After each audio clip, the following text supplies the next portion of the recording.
লাখ বেরিয়ে যে তোর বাবার সংসারে এত কাজ করতে হয়। আমি বলি না, আমি তো পড়াশোনা করব, আমি যদি পড়াশোনা করি তাহলে তো ওরা আমাকে পড়াবে না যদি আমি কাজ না করি। তো আমাকে যখন আমি ক্লাস 4-এ যখন পড়ি তখন আমার বিয়ে লাগে। ক্লাস 4-এ?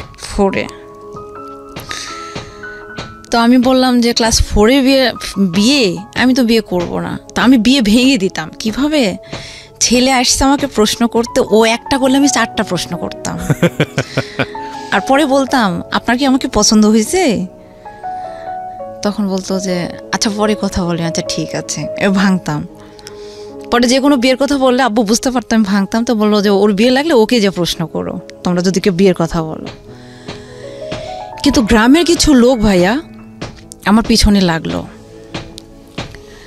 এরা ভালোবাসার জন্য না ভাইয়া, এরা আমার হাতটা ধরে বুকে টানার জন্য না, এরা আমাকে নষ্ট করার জন্য। তারপরে আমার পেছনে লোক লাগলো। লাগার পরে দেখা যাচ্ছে ভাইয়া আমি স্কুলে যাচ্ছি, আমি 2 কিলো 1.25 কিলোর মতো রাস্তা আমার বাসা থেকে। তো আমাকে এতটা রেস্ট্রিকশনে রাখতো। আব্বু সকালবেলা সাইকেলে করে নিয়ে যায় কিংবা মোটর সাইকেলে করে নিয়ে যায় আমাকে স্কুলে দিত, আবার আসার সময় নিয়ে চলে আসতো। যদি কখনো ভ্যানে আসতাম 1 টাকা কিন্তু ভাড়া ছিল, 2 টাকা ভাড়া ছিল। তো আমি ভ্যানে বসতাম, মোড়ের উপর ভ্যান, আমি রেডি হয়ে আমার আব্বু আমার চুলগুলো বেনি করে দিত। আম্মা কিন্তু কোনো দিনই না, আব্বু চুলগুলো বেনি করে দিত। চুল বেনি করে দিয়ে বেঁধে দিয়ে স্কুল ড্রেস ইউনিফর্ম পরে ব্যাগটা নিয়ে আমি চলে গেলাম। মোড়ের উপর যা যখন আমি ভ্যানে চললাম তো স্কুলে যে নামলাম, সাইকেল নিয়ে গেলে আমার 7 মিনিট লাগে, আর ভ্যানে গেলে 15 মিনিটের মতো লাগে। গেলাম, দেখা যাচ্ছে ভাড়া নিল না। কিরে তুই ভাড়া নিলি না? কই তোর ভাড়া একজন দিয়ে গেছে। কে? অমুক। তখন আমি ডাইরেক্ট এসে আব্বুকে বলতাম যে আব্বু এরকম তো ঘটনা ঘটছে। তখন ওই ছেলে আম্মাকে ডাকে ভাবি, অথচ আমাকে এগুলো প্রস্তাব করে। পরে চিঠি লেখে আমাদের বাসার অমুক জায়গাতে রেখে গেছে, পুকুরের ওই পারে তাদের বাসা। ছেলেটা দেখতে অনেক সুন্দর, কিন্তু ওর বাবার মা ছিল রাজাকার, ওরা রাজাকারের বংশ। ওর নানু ছিল শান্তি কমিটির চেয়ারম্যান, সেই সময় গুলি লেগে মারা গেছে। তো এই ক্ষেত্রে আমি ওদেরকে ঘৃণা করতাম। তো 1 দিন 2 দিন 3 দিন এভাবে চলতে চলতে তখন আমি ক্লাস 4-এ পড়ি। 4-এ থেকে 5-এ উঠছি। এর মধ্যে একটা মহিলা আমাদের জমিতে ফসল খাওয়াইছে, এটা নিয়ে আমি কথা কাটাকাটির পর্যায়ে আমি একদিন ওদের বাসার সামনে দিয়ে আমাদের জমিতে যাচ্ছি মরিচ উঠাইতে। তখন উনি একটা ঢেল মারছে ওনার মেয়ে, এইখানে আমার লাগছে। তখন যে আমি বলছি আমি হাফ প্যান্ট স্যান্ডো গেঞ্জি পরে আছি, বড়ম্মা দেখেন তো আপনার মেয়ে আমাকে ঢেল মারছে। উনি এসে আমাকে মারতে লাগছে মানে 5-7 জনে ধরছে। ধরার পরে আমাকে যখন মারলো তখন বড় আপা দৌড় মেরে আম্মাকে যা বলছে, আম্মা আস্তে আস্তে আমি এদেরকে ফেলে টেলে দিয়ে মেরে টেরে দৌড় মেরে গেছি। যাওয়ার পরে আমার আম্মাকে নিয়ে যে ওর একটা বাসার মধ্যে, মানে এর মধ্যে শুরু হয়ে গেছে। আব্বু নেই, শুধু আমি, বড় আপার আম্মা নিয়ে যে মারছে। তো আম্মাকে এমনভাবে মারছে একটা রুমে বাসার মধ্যে নিয়ে যে, যেখানে আমি যা বলতেছি আমার মা কই খুঁজে পাচ্ছি না। যখন মাকে যা ধরছি দেখি যে আমার মাকে মারছে, তখন আমি যখন গেছি তখন আমার চুল ধরছে। আমার চুলগুলো কিন্তু ছোট ছোট ভাইয়া ধরছে। তখন আমি আবার কোনো মতেই আমার মায়ের চুলও ছাড়ছে না, আমার চুলও ছাড়ছে না। তখন 4-5 জন ছেলে আছে, ওরা সবাই মিলে। তখন আমি ওনার এই আঙ্গুলটা কিন্তু কেটে নিয়েছিলাম কামড় দিয়ে। নেওয়ার পরে বিচার আসলো। কেটে নিয়েছিলেন মানে কি আঙ্গুল একদম পুরোপুরি কেটেই ফেলেছিলেন? এই আঙ্গুলটা মানে চুল ছাড়ছে না, তো আমারটাও ছাড়ছে না, আমারটাও ছাড়ছে না। আমরা 2টা মানুষই মাটিতে লুটোপুটো খাচ্ছি, ওরা মারতেছে। তো আমি বাঁচার জন্য তো কিছু একটা ওয়ে দেখতে হবে। কারণ ওনার হাতটা যখন আমার মুখের মধ্যে আসছে, আমি যে কেটে নিয়েছি তবু সে চুল ছাড়ছে না। তখন আমি ওখান থেকে কোনো রকম আম্মাকে সেভ করে নিয়ে আসলাম। তারপরে ওরা মামলা করলো অ্যাটেন্ড টু মার্ডার, এই যে আঙ্গুলটা দেখিয়ে। হ্যাঁ, মার্ডারের মানে ওরা হসপিটালে ভর্তি হয়ে কেচ করলো। করার পরে কেচে তারপরে এক সময় মীমাংসা আসলো। আসার পরে পুরো বাড়িতে আমি একা থাকতাম। দেখেন আমার ভাইয়া ছিল না, আব্বু ছিল না, শুধু আমি, বড় আপার আম্মা। আমি তো ছোট, ক্লাস 5। কেসটা করেছে কার নামে? কেসটা করেছে আব্বুর নামে, বড় ভাইয়ের নামে, বড় আপার নামে, আম্মার নামে। মানে আপনাকেই দেয়নি ওখানে? আমি তো ছোট, এই জন্য আপনাকে দেয়নি। না, আমাকে তো ওখানে আসবে না। তো পরে যখন দিল, অথচ এরা কেই ছিল না উপস্থিত। বলছে এই মারপিট করছে। ইভেন ওই মহিলা তখন ওনার অ্যাবর্শন করায়, ওই ওই রিভেন্স ইয়েটাও দিয়েছে, আমাদের ব্লেমটাও দিয়েছে যে আমরা মায়েরা ওনার বাচ্চা অ্যাবর্শন করে দিয়েছে, সেই মামলা করলো, কয়েকবার কেছে হাজিরা দিল, পালিয়ে পালিয়ে থাকলো। পুরো বাসাতে আমি একা। রাতের বেলা? রাত বলতে আমি ক্লাস 2 থেকে আমি রান্নাবাড়া করি, ক্লাস 3 থেকে আমি রান্নাবাড়া করি। পুরা সংসারের দায়িত্ব ছিল আমার হাতে ছোটোবেলার থেকে। এবং আমি যখন স্কুলে যেতাম আমি রান্না করতাম, জমিতে নিয়ে যে খাবার দিয়ে আসতাম, তারপরে নিজে খেতাম, তারপর স্কুলে যেতাম, স্কুল থেকে আসতাম, আবার দুপুরে রান্না করতাম, কাজের লোকদের খাওয়াতাম, আবার থালা বাসন মেজে নিয়ে আবার পানি টানি উঠিয়ে নিয়ে আবার রাতে রান্না করতাম। আমি যখন পড়তে যেতাম তখন বাজতো রাত 10টা, এরকম ছিল। আমি একটা কাজে জব দিলে আমার মা যেমন পিটাইতো, আমার আব্বু পিটাইতো, আমার আপাও পিটাইতো। আমি কাজটা পারবো না এই কথাটা আমি কখনো বলতে পারবো না। পরে যখন ওনারা মারলো তখন কেস হয়ে গেল, যাওয়ার পরে ওনারা তখন মীমাংসায় বসার পরে মীমাংসাতে আসলো কি যে যেটা হবার হয়ে গেছে, এটা একটা মীমাংসা করতে হবে। কোর্টে গেলে দুজনেরই সেই চেয়ারম্যান এলাকার সব লোকজন বসলো, যেটাকে বলে দিঘর সালিশ, মানে বিশাল আকারে একটা সালিশ বসলো, মীমাংসা হয়ে গেল।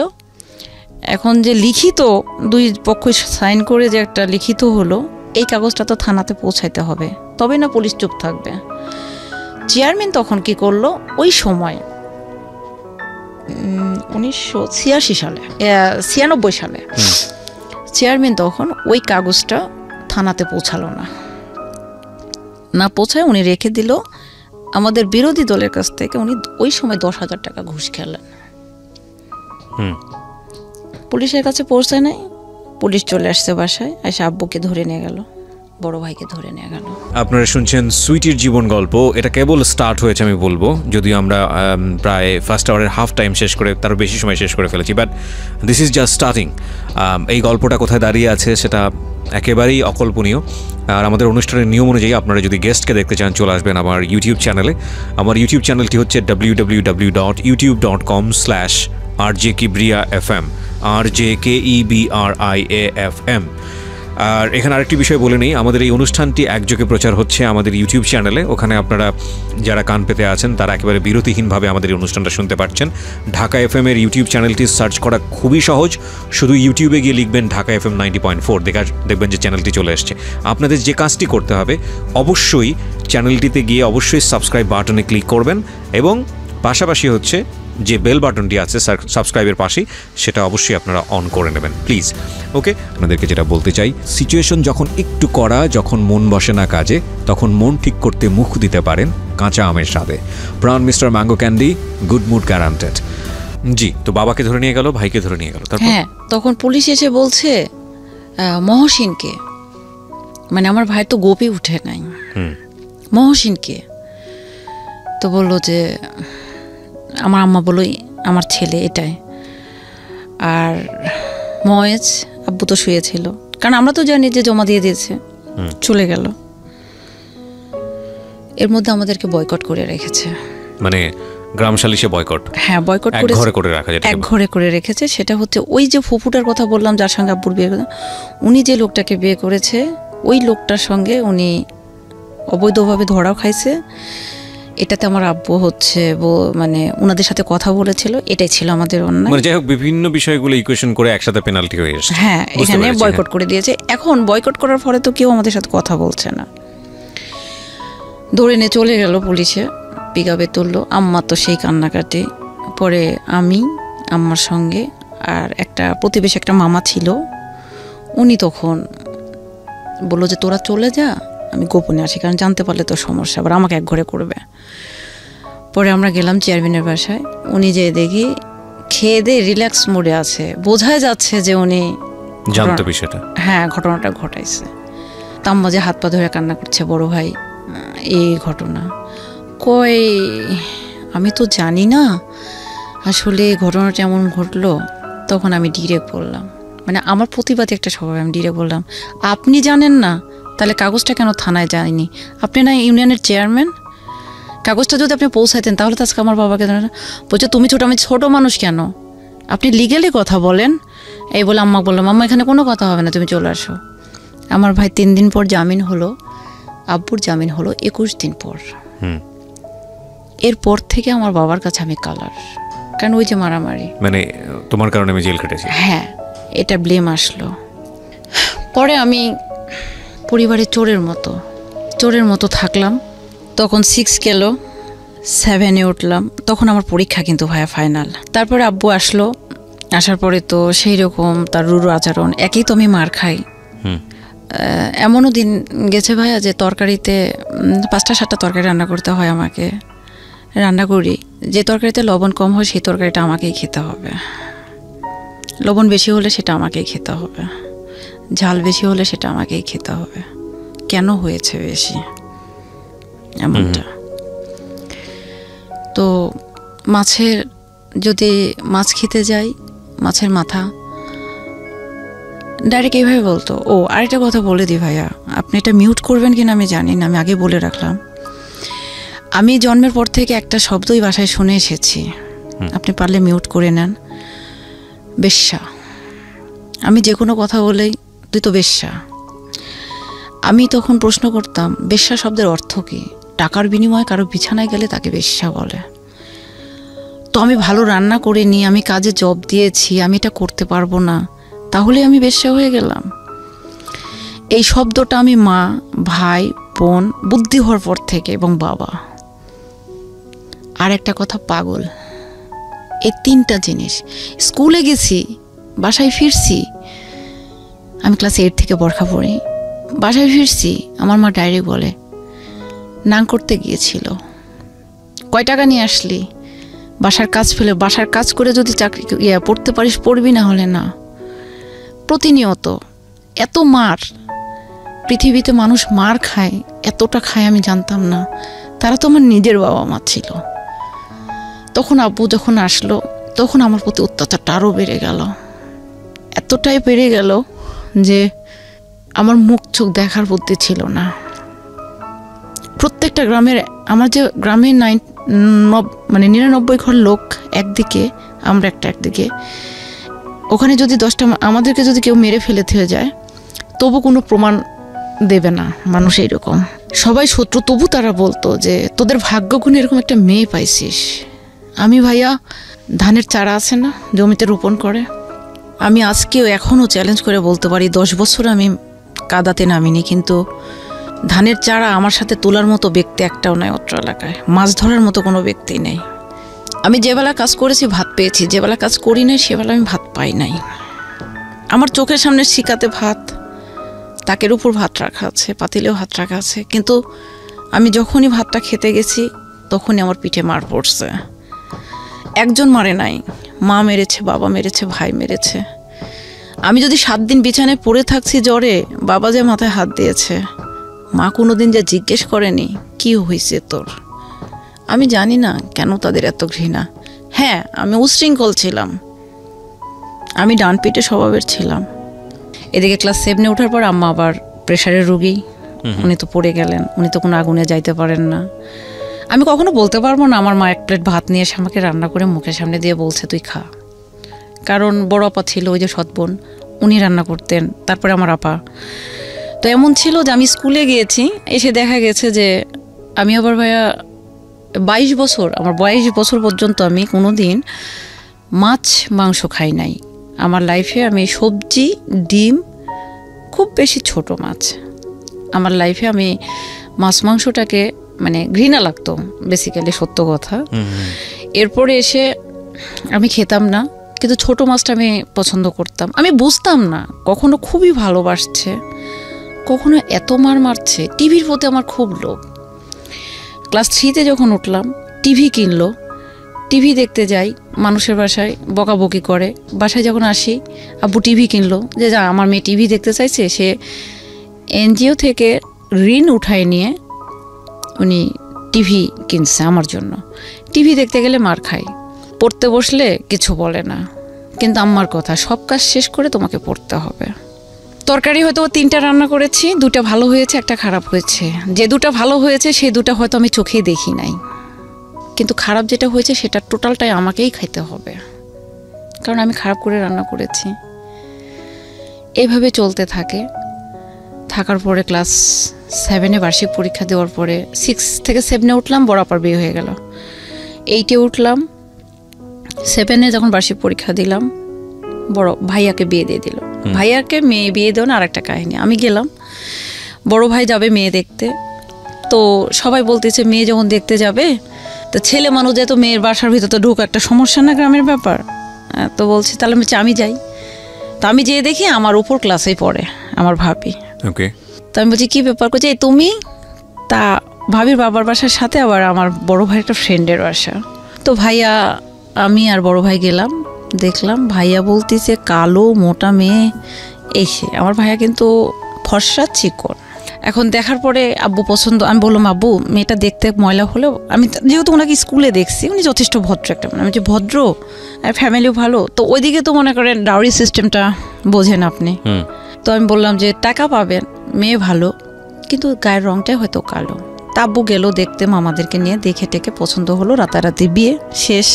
এখন বিয়ে, মেয়েটা কালো, আমার ভাই ফর্সা, এই যে মার শুরু হলো আমার উপরে, তুই পছন্দ করছিস। তো আপনারা বিয়ে দিলেন কেন? আমার কথা হচ্ছে যে আমি না হয় দেখে আসলাম, কিন্তু আব্বু তো চোখ বন্ধ করে ছিল না। আমার প্রশ্নটা সেটাই, তা আপনারা দেখে শুনেই তো কি করলেন? আব্বু বলে যে যেটা হবার হয়ে গেছে, কিন্তু আব্বু তো কেউ কিছু বলতে পারছে না, সব দোষ আসে আমার ঘাড়ে। বাসার যাই যে করে শুধু পিটন আসে আমার পিঠে পড়ে। তখন আমি বললাম যে দেখো তোমরা ইন্ডিয়ান নায়িকাও নিয়ে আসতে পারো, কিন্তু কালকে এসে তোমাকে ভাত দিল না, আলাদা হয়ে গেল।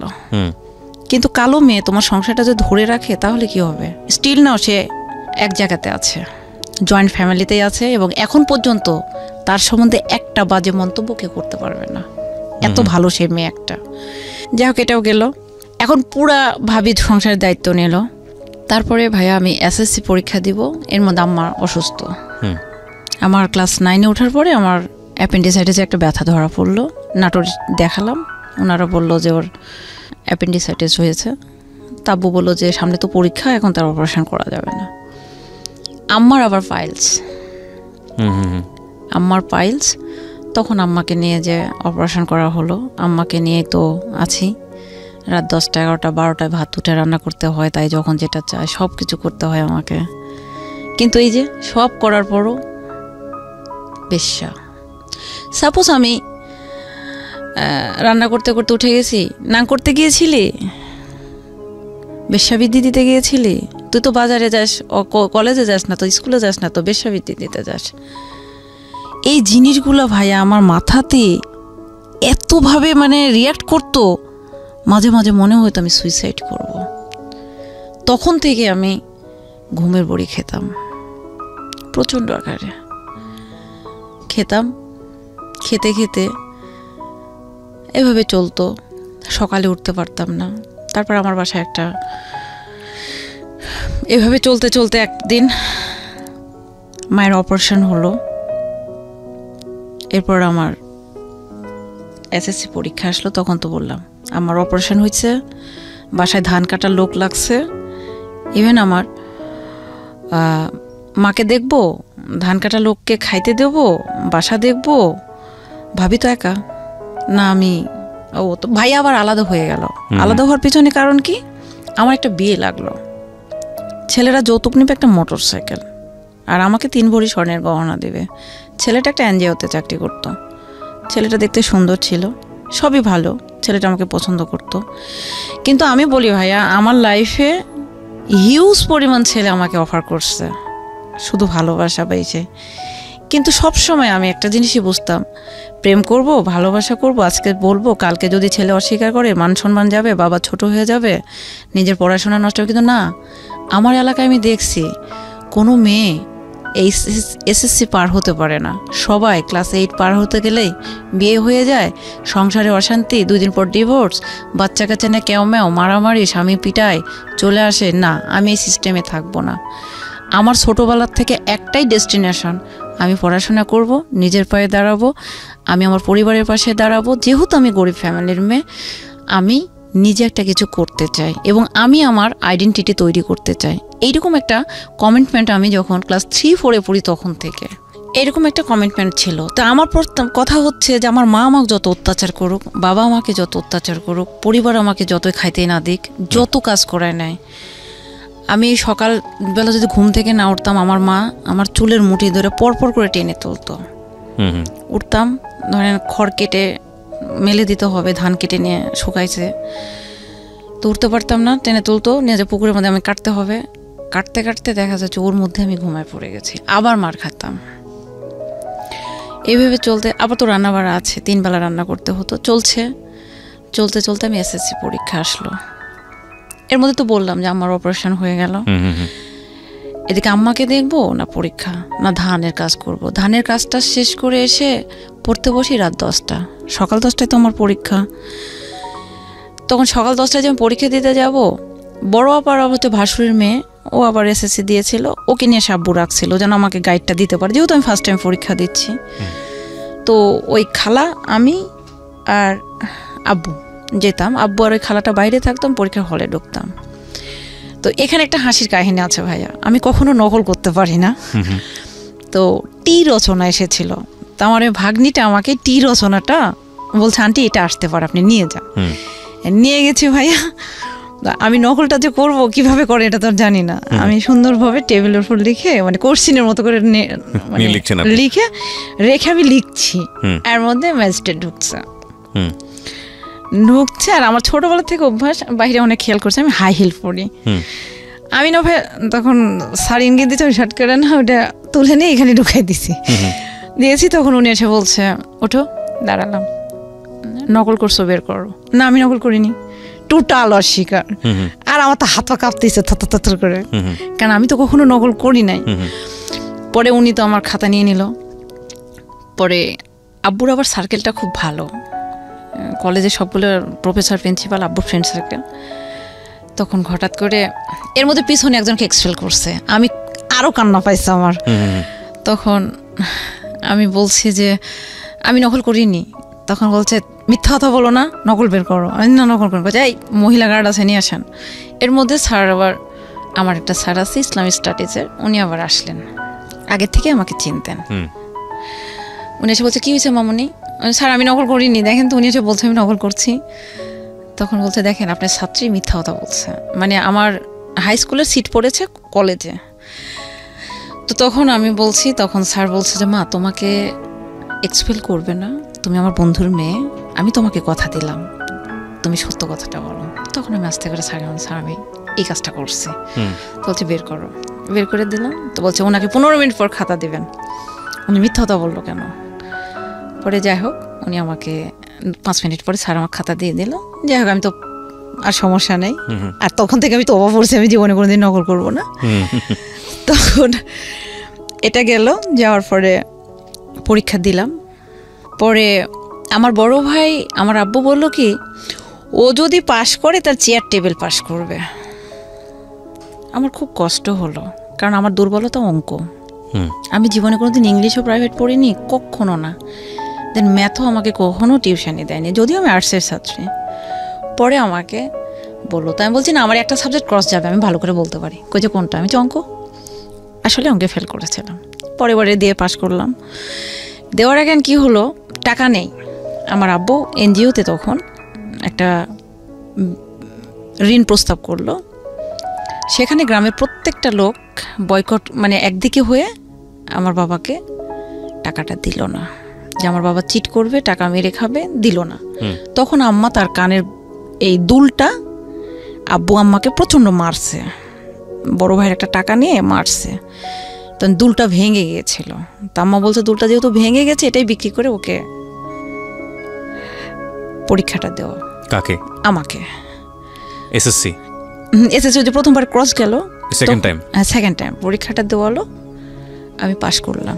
আপনারা শুনছেন প্রাণ মিস্টার ম্যাঙ্গো ক্যান্ডি প্রেজেন্স জীবন গল্প। আজকের এই গল্পের অতিথি হচ্ছে সুইটি। তিনি মূলত রাজশাহীর, কিন্তু বর্তমানে ঢাকাতে থাকছেন। তার এই জীবন যুদ্ধের গল্প কোথায় গিয়ে দাঁড়িয়েছে সেটাই হচ্ছে দেখার বিষয়। আপনারা যদি তাকে দেখতে চান, চলে আসবেন আমার ইউটিউব চ্যানেলে। আমার ইউটিউব চ্যানেলটি হচ্ছে www.youtube.com/RJKibriafm, RJKEBRIAFM। চ্যানেলটি আছে কিবরিয়া আরজে নামে। প্লিজ সাবস্ক্রাইব করবেন এবং ডান পাশের বেল বাটনটি অন করে নেবেন। ওকে, আরেকটা কথা একটু বলতে চাই। সিচুয়েশনটা যখন নিজের মতন না, এবং মন যখন বসে না কোনো কাজে, হঠাৎ করেই কোনো ফুড আমাদের মনটাকে কিন্তু ঠিক করে দিতে পারে। যেমনটা হতে পারে কাঁচা আমের স্বাদে Pran mister mango candy, good mood guaranteed. Okay, যেখানটায় আমরা ছিলাম, বলুন সুইটি। পরে আমি পাশ করলাম, কলেজে ভর্তি হয়ে গেলাম।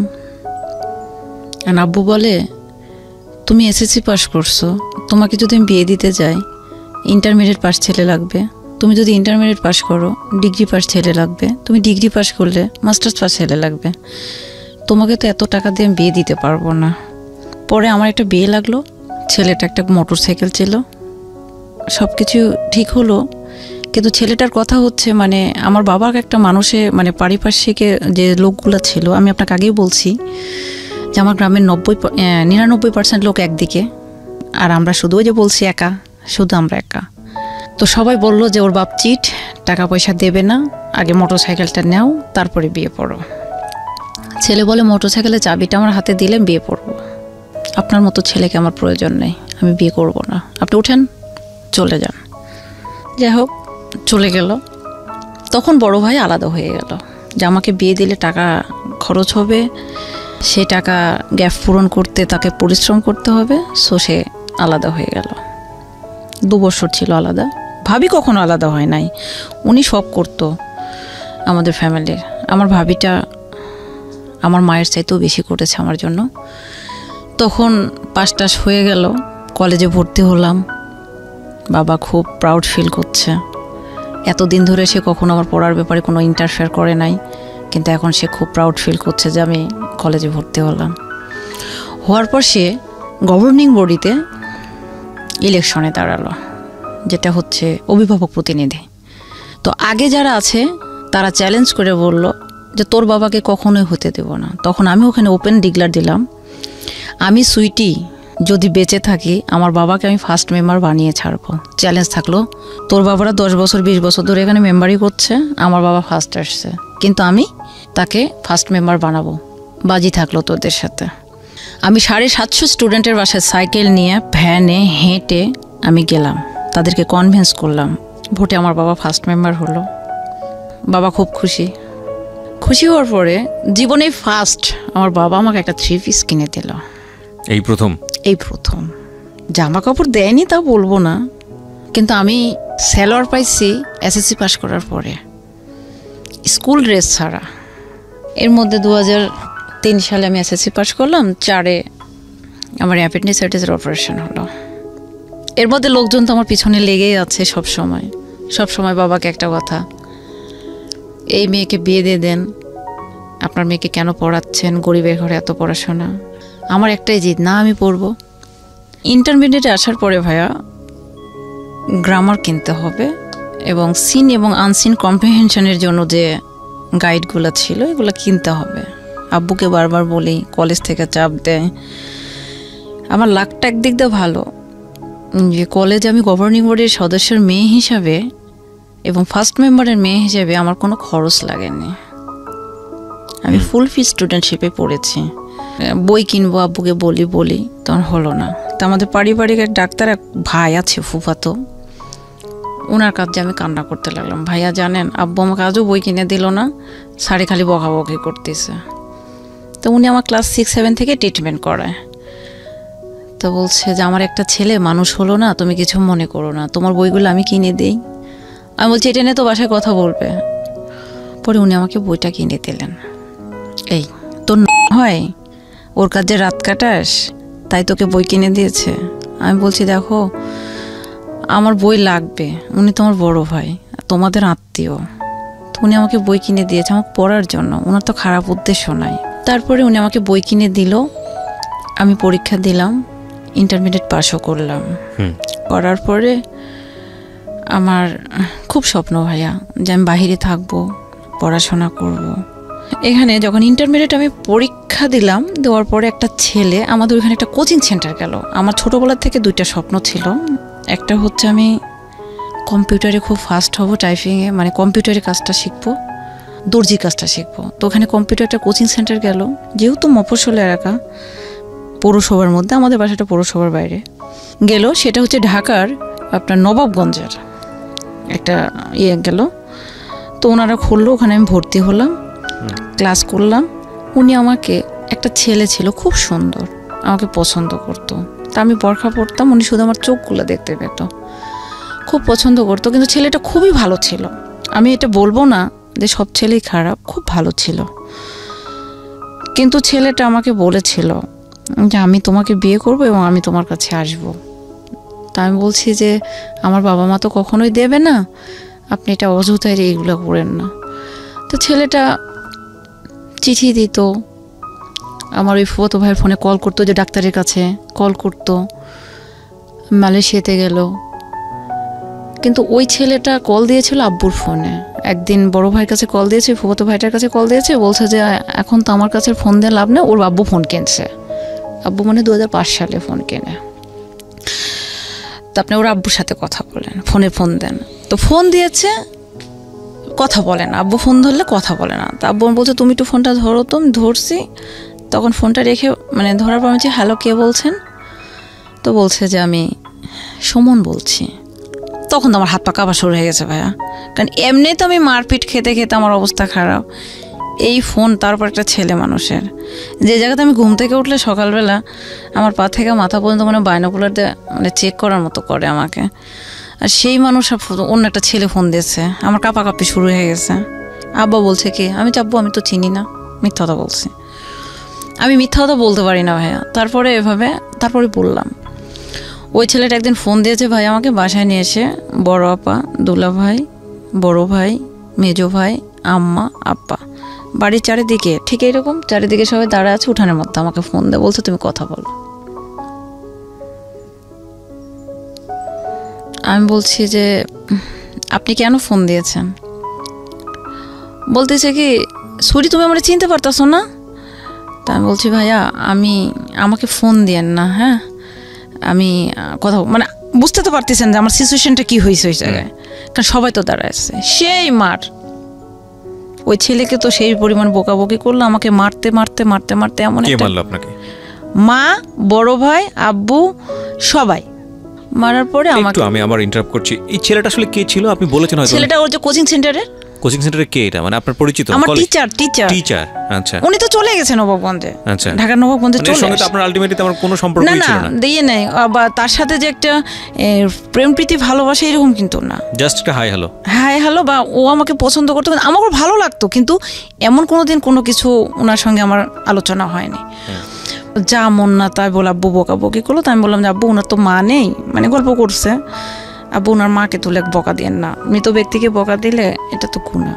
কারণ আমি খুব ভয় পাই ভাই, আমি ধর্মভীরু, আমি 5 ওয়াক্ত নামাজ পড়ি, কোরআন পড়ি, তাই আমি নিষেধ করলাম। তারপরে আবার আব্বু বলতেছে পিরিত তোমার লাগে, তুমি এই করো সেই করো, তুমি কোচিং সেন্টারের নাম হলে তুমি যে তাদের বিছানাই করো। ছেলেটাকে প্রচণ্ড আকারে বকাবকি করলো এবং বললো যে তোর যদি সাহস থাকে আমার কাছে সামনে এসে দাঁড়া, মানে যা মুখ না তাই বলে বোকা দিল। দেওয়ার পরে ডেফিনেটলি একটা বাবা কখনোই চাবে না তার মেয়ে খারাপ দিকে যাক, এই হিসেবে সে বকাবকি করলো। আমি তাকে নিষেধ করার পর শুনলো না।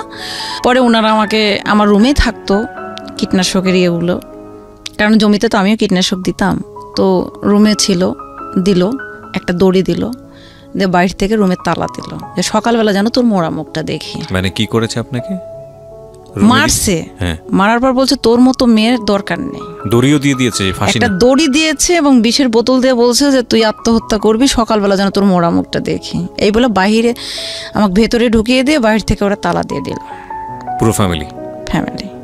তখন আমি ডাইরেক্ট বলে দিলাম, ওই রুমের ভিতর থেকে আমি জানালা খুলে খালি একটা কথা বললাম যে মোবাইল, আপনি যে মোবাইলে একটা কল আসে না, আমি কোনো সম্পর্ক করি না, আমার মতো নিট অ্যান্ড ক্লিন কোনো মেয়ে আপনি পাবেন না। আমি পরিবারের সম্মানের কথা চিন্তা করে আমার পুরো, আমি সবার ছোট, সবাই আমার রেসপেক্টেবল পারসন, আমি সবাইকে অনার করি, আমার পরিবারের সম্মান যাক, আপনাদের সম্মান যাক, বা আমি কারো কাছে কালার হই এইরকমটা ভাবি না বলে আমার পিছনে হাজার হাজার ছেলে রাস্তাঘাটে নাম লেখে গড়াগড়ি পারে, আপনার বাসায় এসে অন্বেষণ করে, বাবা শুধু ছেলে না, ছেলের বাবা এসে অন্বেষণ করে, তবু আমি সুইটি কোনো দিন কোনো ছেলেকে বলিনি যে আমি তোমাকে ভালোবাসি। তারপরও যখন আপনারা আমাকে সিম্পলি একটা ব্যাপার নেয়া, আপনি নর্মালি আমাকে বুঝায় বলতে পারতেন। আর আমি তো ঢাকা চিনি না, আমি তো কখনো ঢাকা যাইনি, আর এটা কি পসিবল আমার পক্ষে? যে জায়গাতে আমি 2 কিলো রাস্তা আপনি আমাকে মোটরসাইকেল দিয়ে আসেন, মোটরসাইকেল দিয়ে নিয়ে আসেন, এই ক্ষেত্রে আমি কীভাবে একটা ছেলের সাথে সম্পর্ক করতে হবে? তাই এতটুকু একটা সিম্পলি ব্যাপার না আপনি এত কিছু করলেন। ঠিক আছে, আমি মোবাইল কিনবো এবং আমি ছেলের সঙ্গে কথা বলবো, পারলে আপনি ঠেকাবেন, মরবো ইম্পসিবল। মানে আমি তো ওই যে সবার মুখে মুখে কথা বলতাম। শুয়ে পড়লাম। পরের দিন ওই যে ডাক্তার ভাই গেলাম, ভাইয়া আমাকে টাকা দেন তো, কী করবা? আমি কক্সবাজার বেড়াতে যাব। আব্বুর এর মধ্যে ওর কক্সবাজার যাচ্ছে, তো ভাই আবার আমাকে 3,000 টাকা দিল। আর এই যে আমার বিয়ের জন্য দেখতে আসছিল, দেখতে আসলে তো টাকা দেয়, দিয়েছে 500 টাকা, তাহলে হলো 300 টাকা, 3,000 টাকা। গেলাম 2006 সালে কক্সবাজারে আব্বুদের সঙ্গে।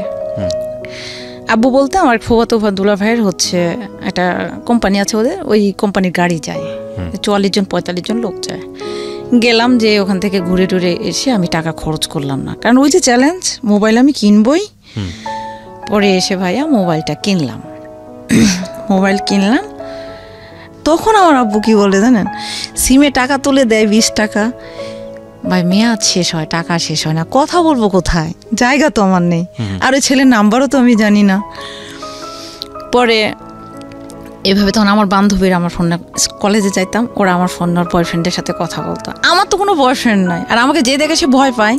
আমি কলেজের মধ্যে ঢুকছি, আসসালামু আলাইকুম আপু, সাইড দিচ্ছে, আসসালামু আলাইকুম আপু, সাইড দিচ্ছে। মানে আমি এতটাই ছিলাম যে প্রেমের কথা আমার কাছে কেউ বলা আমার তো থাপ্পড়, এরকম ছিলাম, খুব ডেসপারেট। তখন এরকম জিনিস ওরা কথা বলতো, আমি কিছু বলতাম, যে এই শোন তোদের বয়ফ্রেন্ডদেরকে বলে দিস রাত্রে যেন ফোন দেয় না, কারণ আমি ফোনে কিন্তু রিংটোন মানে ভাইব্রেশন কিংবা সাইলেন্ট আমি করতে পারি না। রিং বাজলে আব্বুর রুম থেকে শুনতে পাবে, শুনতে পারলে কিন্তু আমার পিটনি মাপ যাবে না।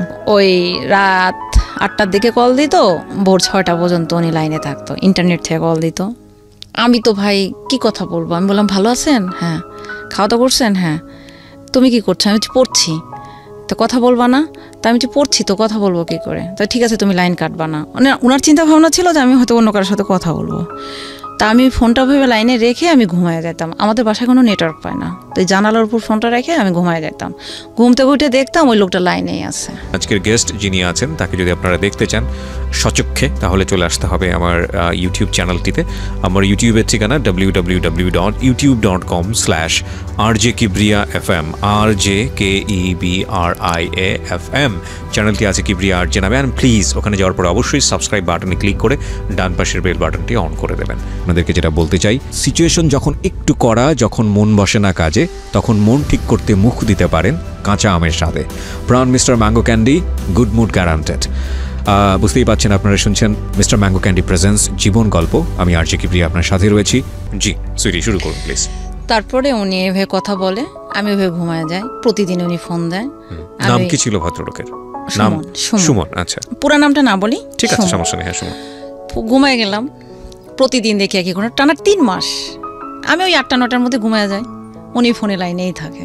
সকালবেলা যখন ফজর নামাজ পড়তে আমি উঠি, দেখি যে উনি গোলা খাগার দিচ্ছে, মানে কথা বলছে। আমি বলছি ভাই আমি তো ঘুমাবো, ঘুম থেকে উঠলাম, আপনি এখনো ঘুমান নাই?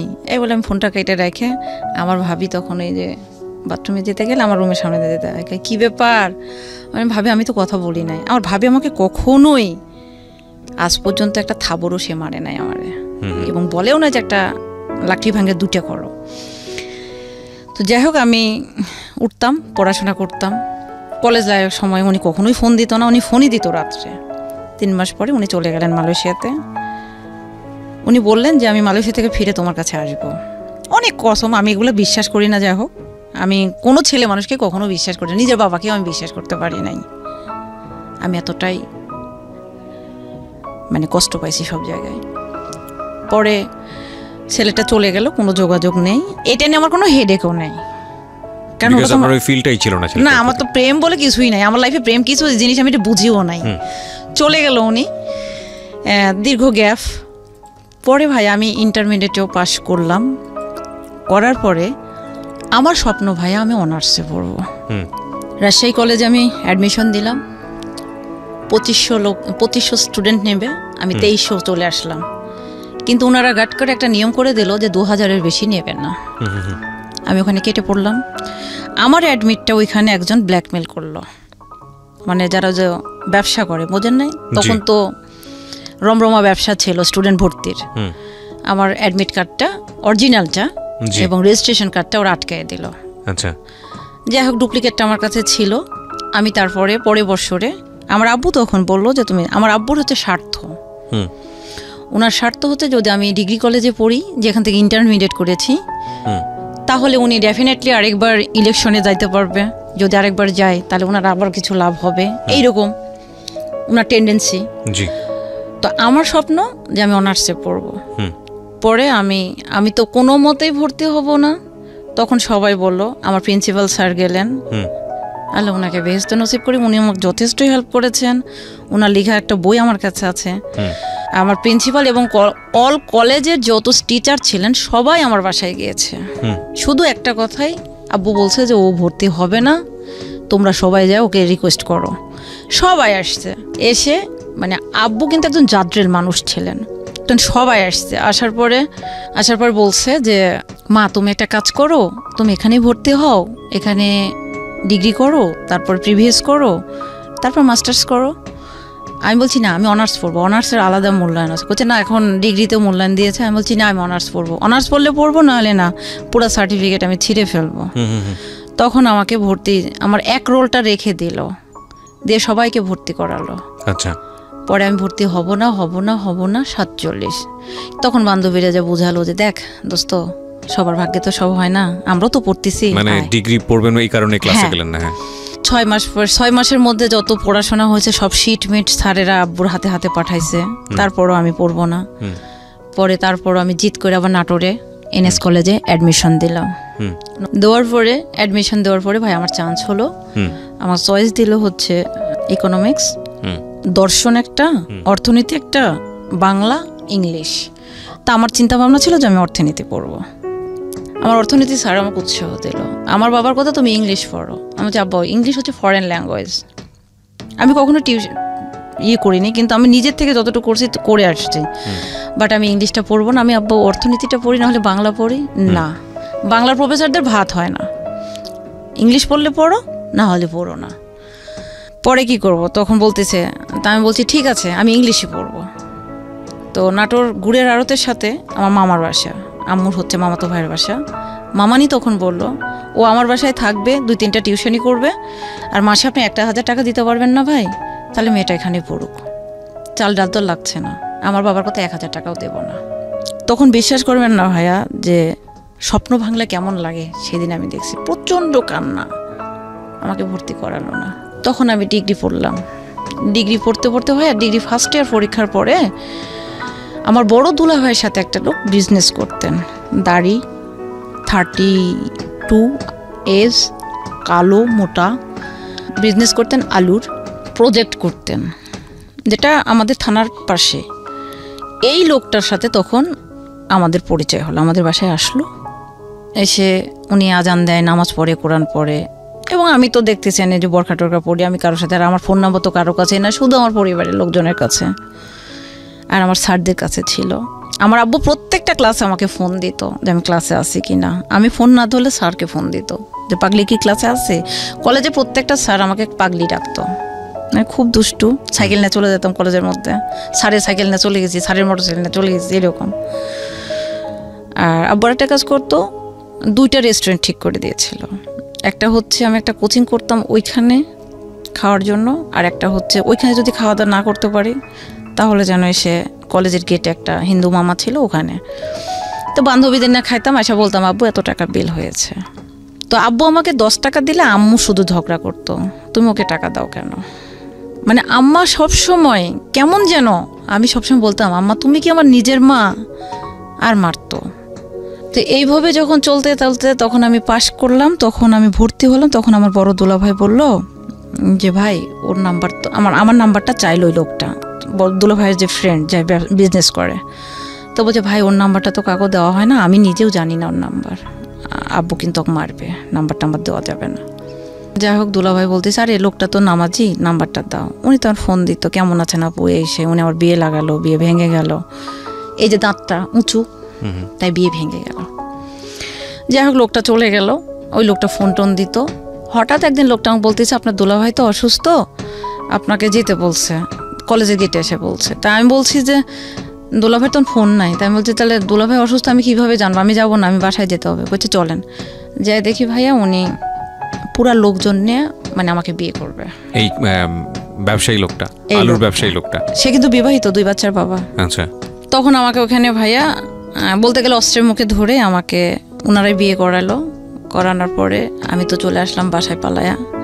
এই ঘটনার উপর কেন্দ্র করে নিয়ে আমার পুরা গ্রামের লোক, এটা গেল তো এই সাইডে, উনি বিয়ে করলে আমি চুপ করে এসে বাসায় থেকে গেলাম। বললাম না কাকু ভয়ে। সাইন টাইন কিন্তু ওনারাই করলো, 1 লক্ষ টাকা মহারণা মানলো।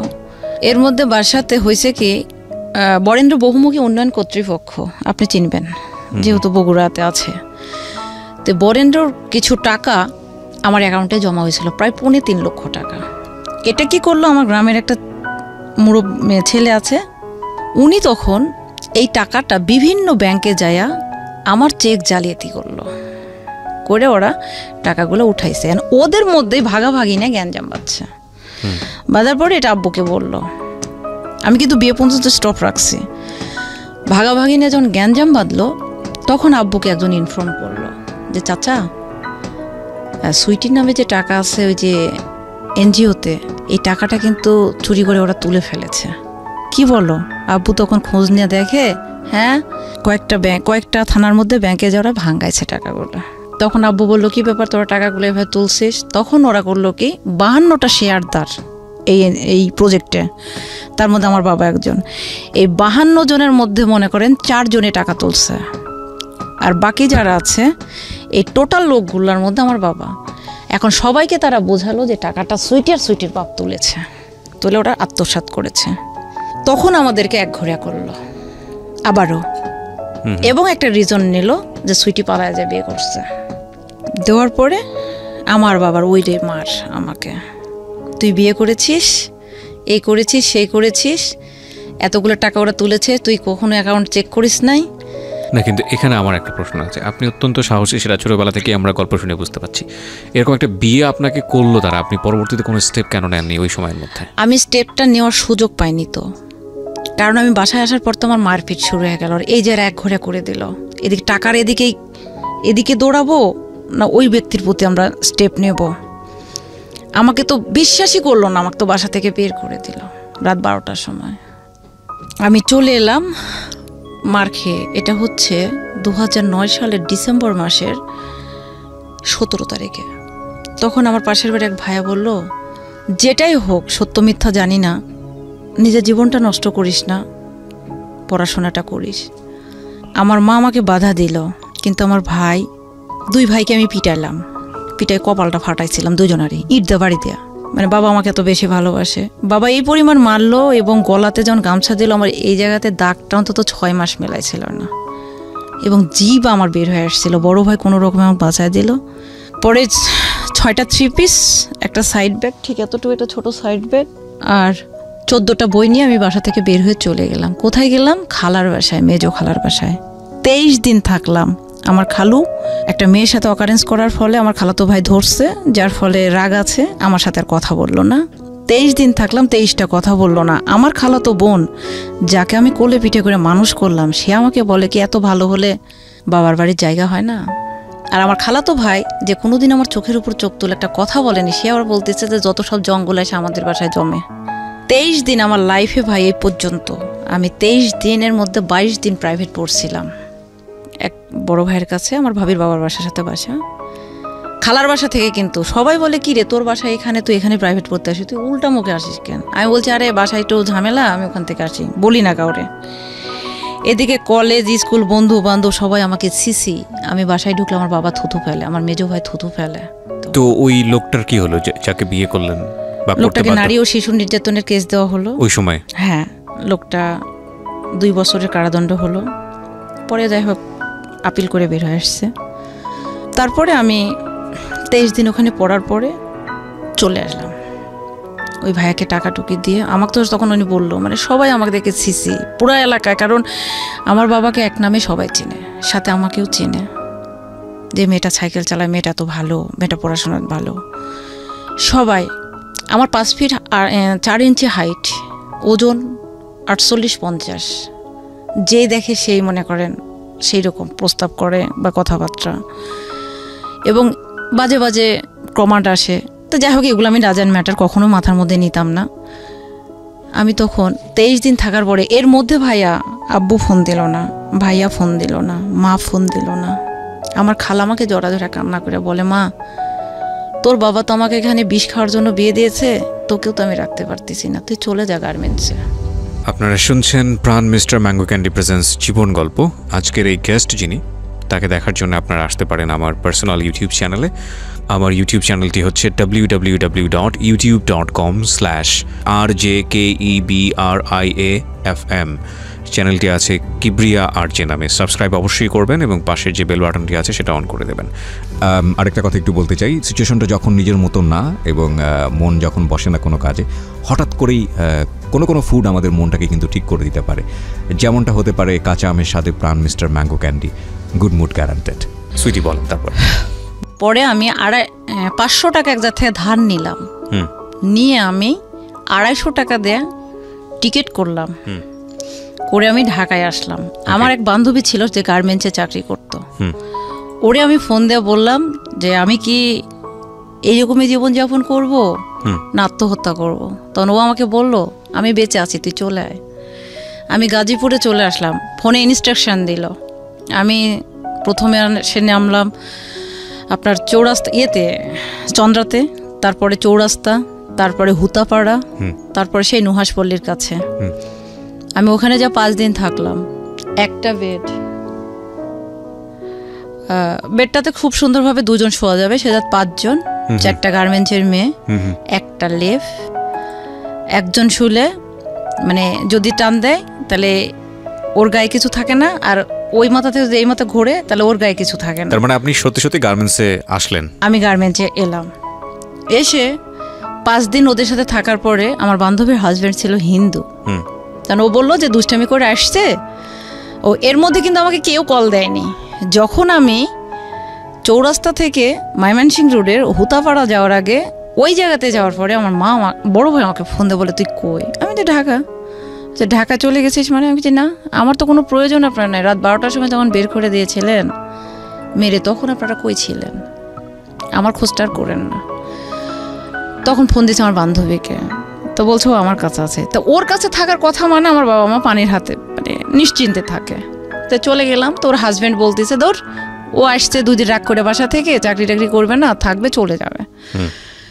তো একটা ছেলে মানুষের সাথে তার আমি একটা কম্বল লেপের মধ্যে ঘুমাইতে পারি না আমার বান্ধবীর সঙ্গে, তো ওইখানে রাখে।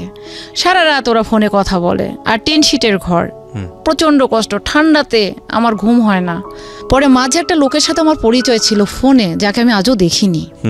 ওনার বাসা ছিল সিলেটে। উনি তখন শুনলো যে আমি ঢাকায়, উনি আমাকে ওনার একটা ভাগনাকে দিয়ে পাঠিয়ে দিয়ে একটা লেফ, একটা সোয়েটার মানে কার্ডিগান, একটা স্যান্ডেল, একটা বালিশ উনি কিনে পাঠালেন। পরে আমার বান্ধবী বললো কে এটা দিয়েছে? আমি বলছি আমার পরিচিত বড় ভাই। তখন ওরা নেগেটিভ নিলাম, যে নেগেটিভ নিস না, ও লোকটাকে আমি আজও দেখি নাই, তার ভাগনাকে দিয়ে পাঠাইছে, আমি এতটুকু বলতে পারি। 5 দিন থাকার পরে আমি কান্না করতে রাখলাম। পরে আমার বান্ধবী আমাকে বললো যে সাভারে একটা জায়গা আছে, আমি কি নাম করতে পারি ভাইয়া? জি শিওর। ওই জায়গাটার নাম হচ্ছে রাজা কংসনারায়ণের বাড়ি মনে হয়। ওই ঠিক আছে, সমস্যা নাই, আপনি যে কোনো একটা জায়গায়। হাই কম্পোজিট নিটওয়্যার এই ফ্যাক্টরিতে আমাকে একটা মহিলা ম্যাটারনিটি লিফে গেল, তার পরিবর্তে ওইখানে আমাকে মানে ওই টাইমটার জন্য কন্ট্রাক্টে গেলাম। তো আমার একটা স্যালারি ধরলো 7,000 8,000, আর যদি শুক্রবারে যাই তাহলে 500 টাকা। আমি যদি ভুল না করে থাকি বিষয়টা এরকম দাঁড়াচ্ছে যে আপনি সত্যি সত্যি গার্মেন্টসে আপনি জয়েন করলেন। আমি গার্মেন্টসে গেলাম এবং তখন হচ্ছে আপনি ডিগ্রিতে পড়ছিলেন, পড়াশোনা ব্রেক। ফার্স্ট ইয়ার কিন্তু পড়ছি, পড়াশোনাটা ব্রেক হয়ে গেল ওই কলেজে, যে কলেজে আপনি পড়তেছিলেন। না, আমি ব্রেক কিন্তু হয়নি, পড়াশোনাটা আমার ওইখানে ফার্স্ট ইয়ার আমি পরীক্ষা দিয়েছি ডিগ্রি। উনি কিন্তু অলরেডি হাজতে, আর এই যে আমার যে জালিয়াতি করলো মহিলা, ওনারা দুজনে কিন্তু হাজতে। কোন মানে যে আপনার টাকা ব্যাংক জালিয়াতি করলো, দুজন মহিলাও মহিলা না, হাজব্যান্ড ওয়াইফ দুজনেই। আচ্ছা, তারপরে কিন্তু আমি ঢাকায় চলে আসলাম। তার মানে বিষয়টা দাঁড়াচ্ছে যে আপনার অ্যাকাউন্ট থেকে যারা চেক জালিয়াতি করেছে তাদেরকেও আপনি হাজতে ভরেছেন। এবং আরেকটা বিষয় হচ্ছে যে আপনার সঙ্গে যে চিট করলো, আমাকে হচ্ছে নারী ও শিশু নির্যাতনের মামলাতে সেও হাজতে গেল, মানে জোর করে যে বিবাহ করলো সেও তখন হাজতে, এবং ফ্যামিলি থেকে আপনাকে বের করে দেওয়া হলো। আপনি যেটা করলেন, পয়সা টয়সা কিচ্ছু নাই হাতে, জাস্ট 500 টাকা ধার করে নিলাম একজন, ধার করে নিয়ে 23 দিন হচ্ছে খালার বাসায় থাকলেন কোনো রকম। তারপরে ওখান থেকে যখন দেখলেন যে না আপনার খালা আপনাকে রিকোয়েস্ট করছে চলে যাওয়ার জন্য, তখন আপনি সত্যি সত্যিই গার্মেন্টস এসে চাকরি করা শুরু করলেন। এবং ওই মোমেন্টে আপনি হচ্ছে কোন কলেজের স্টুডেন্ট? আমি তাহিরপুর ডিগ্রি কলেজ। এটা কোথায়? ময়মনসিংহে না, এটা কোথায়? রাজশাহীতে। রাজশাহীতে, মানে রাজশাহী আমার বাগমারার থানার মধ্যে, মানে আমি যেখানে ইন্টারমিডিয়েট করেছি সেখানে। ওকে, তারপর আমি চলে এলাম। এসে আমার বান্ধবী তখন আমাকে এখানে কন্ট্রাক্টে দিয়ে দিল। আমাকে থাকতে হলো একটা খ্রিস্টানের বাসায়। এক বড় ভাই, উনি হচ্ছে পাবনার ম্যানেজার, উনার সঙ্গে একটা রুমে আমাকে শুইতে হবে। How can is it possible? আমি তো একটা মেয়ে, উনি একটা ম্যারিড পারসন, ওনার ওয়াইফ গেছে, বেবি হবে, চলে গেছে, আমি কিভাবে ওনার সঙ্গে শোবো? আমি তো আর এটা জানি না। অফিস টাইম শেষ করে এসে দেখে ওনার সাথে আমাকে ঘুমাইতে হবে। আমি বলছি ভাই এটা সম্ভব না আমার। কই সমস্যা নাই, আপনি আমার ছোটো বোনের মতো, আপনি খাটের ঘুমান, আমি নিচে ঘুমাচ্ছি। আমার চোখটা ধরছে, আমি দেখি উনি আমার পাশে লেপের মধ্যে। পরে আমি লাফ দিয়ে উঠলাম, কী ব্যাপার ভাই, আপনি এখানে কেন? বলছে যে আমার ঠান্ডা লাগছে। আমি ঠান্ডা লাগছে, তাহলে আমি নিচে যাই। কয় না। উনি অনেক চেষ্টা করলো, আমি শুধু একটা কথা বলছি, আল্লাহ মাফ করুন, ওই সময় আমার ফিজিক্যালি প্রবলেম ছিল, যেটা আপনি বুঝতে পারছেন। পরে উনি আমাকে শুধু একটা কথাই বললো যে তুমি আসলেই ভালো। তা বলছি ভাই শোনেন, আমি গার্মেন্টসে চাকরি করতে আসছি, এটা ঠিক, কিন্তু আমি এই লেভেলের মেয়ে না। আমি পরিস্থিতির শিকার হয়ে এখানে আসছি, টাকার জন্য কিন্তু আমি চাকরি করতে আসিনি। পরিবেশ পরিস্থিতির উপর ডিপেন্ড করে আমি চলে আসছি। চলে এলাম, তখন যাই হোক উনি আমাকে কিছু করলো না, অনেক চেষ্টা করছে কিন্তু পারে নাই। পরের দিন আমি বললাম ভাই আপনি আমার জন্য বাসা দেখেন। পরে হিন্দু একটা মেয়ের সঙ্গে আমার একটা রুম দেখে দিল। পরে উনি আমার সাথে মিসবিহেভ করতে শুরু করলো। ওই লোকটা অফিসে। আচ্ছা, কারণ উনি বস ছিল আপনার? হ্যাঁ, ওনারই রেফারেন্সে আমি গিয়েছি। উনি আমাকে ওখানে পরিচয় দিয়েছে যে রোজি আপা চলে গেছে, সুইটি আসছে, সুইটি আমার বিয়ান লাগে, আমি এখানে নিয়ে আসছি। তো একটা লোকের বাসা আমাকে দিল। ওনার চরিত্রটাও ভালো না। ওনার ওয়াইফটা যথেষ্ট ভদ্র মহিলা, আমি মিথ্যা কথা বলবো না। ওনার বাসায় আমি 9 দিন ছিলাম। উনি আমাকে 3 বেলা রেডিমেড খাবার পেয়েছি। ওনার একটা অ্যাবনর্মাল ছেলে ছিল, আমি সাইকেল চালানো শেখাতাম, আমার সাথে ঘুমাইতো। তো ওনার চরিত্র ভালো না। PM, APM, manager, all everything আমার পিছনে এমনভাবে লেগে গেল।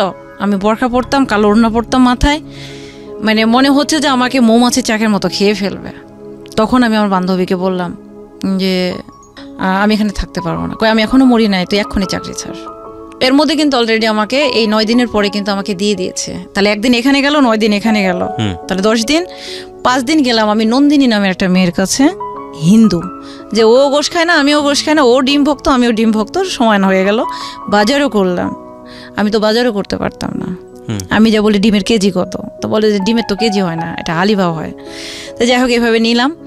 নেওয়ার পরে তেল সব কিনলাম, বাজার সদা করলাম। করার পরে আমি অফিসে মানে কেমন যেন একটা ভারী ভারী ভাব আমার। কিন্তু ওই গার্মেন্টসে যেই না, আমি কিন্তু আমার বান্ধবীকে বলেছিলাম আমার পায়ের স্যান্ডেলটা যেন খুলতে না হয়, তার মানে আমি যেন লেবার কোয়ালিটিতে না যাই। আমাকে যেহেতু দিল, আমি নার্সিংয়ে ছিলাম, আমার কাজ ছিল, ছোট্ট একটা রুম ছিল, যেরকম একটা রুম ছিল, গ্লাস লাগানো চারিদিকে। আমি শুধু যার যেটা হতো, আমি আসলে ফ্যামিলি প্ল্যানিংয়ে কাজ করেছিলাম, হেলথের। এই ক্ষেত্রে কিছু ট্যাবলেট দেওয়া লাগতো, প্রেশার মাপা লাগতো, ওই গার্মেন্টসের তাপমাত্রাগুলো আমাকে এন্ট্রি করতে হতো, জাস্ট এই কাজগুলো ছিল আমার।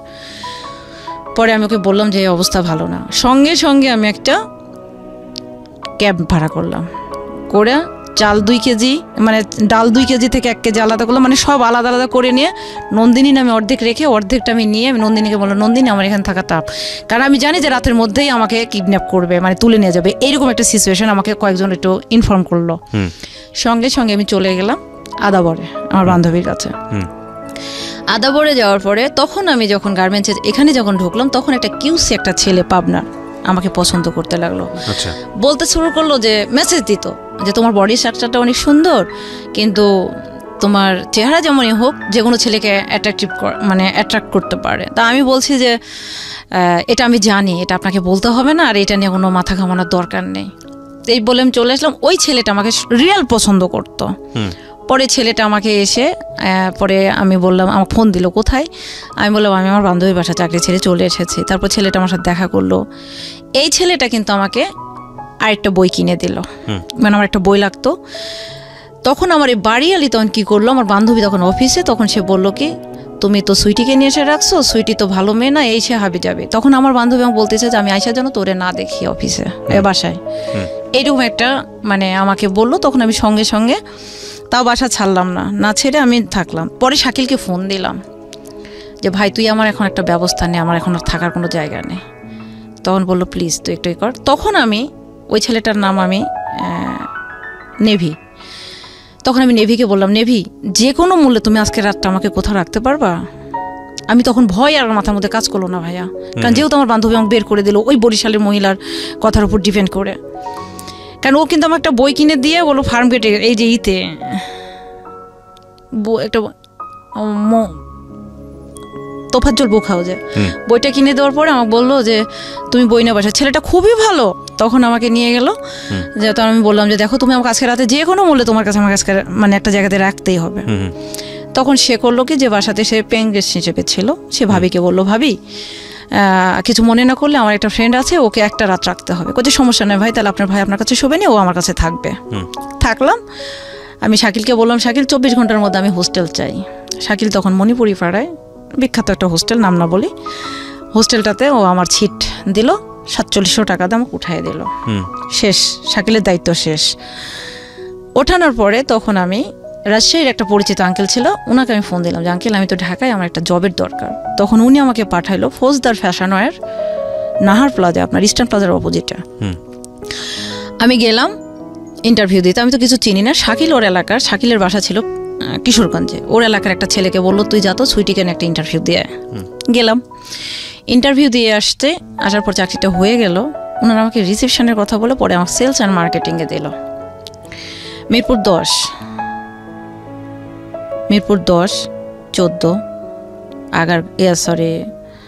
আপনার হচ্ছে Dhanmondi, Mohammadpur, Nurjahan road, Jahangir road, Aurangzeb road, Gulshan, Banani, সব জায়গাতে আমাকে মার্কেটিং করতে হতো।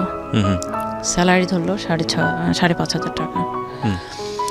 সকালবেলা ঘুম থেকে করতাম, ফজরের নামাজ পড়তাম, বুয়া শুধু ভাত দিত, তরকারি রান্না করতাম, গোসল করতাম, খাইতাম, রেডি হইতাম, চলে যেতাম অফিসে। অফিস শেষ করতাম, বাসায় আসতাম, ড্রেস চেঞ্জ করতাম, কম্পিউটার কোচিংয়ে যেতাম, কোচিং শেষ করতাম, বাসায় আসতাম, পড়তাম।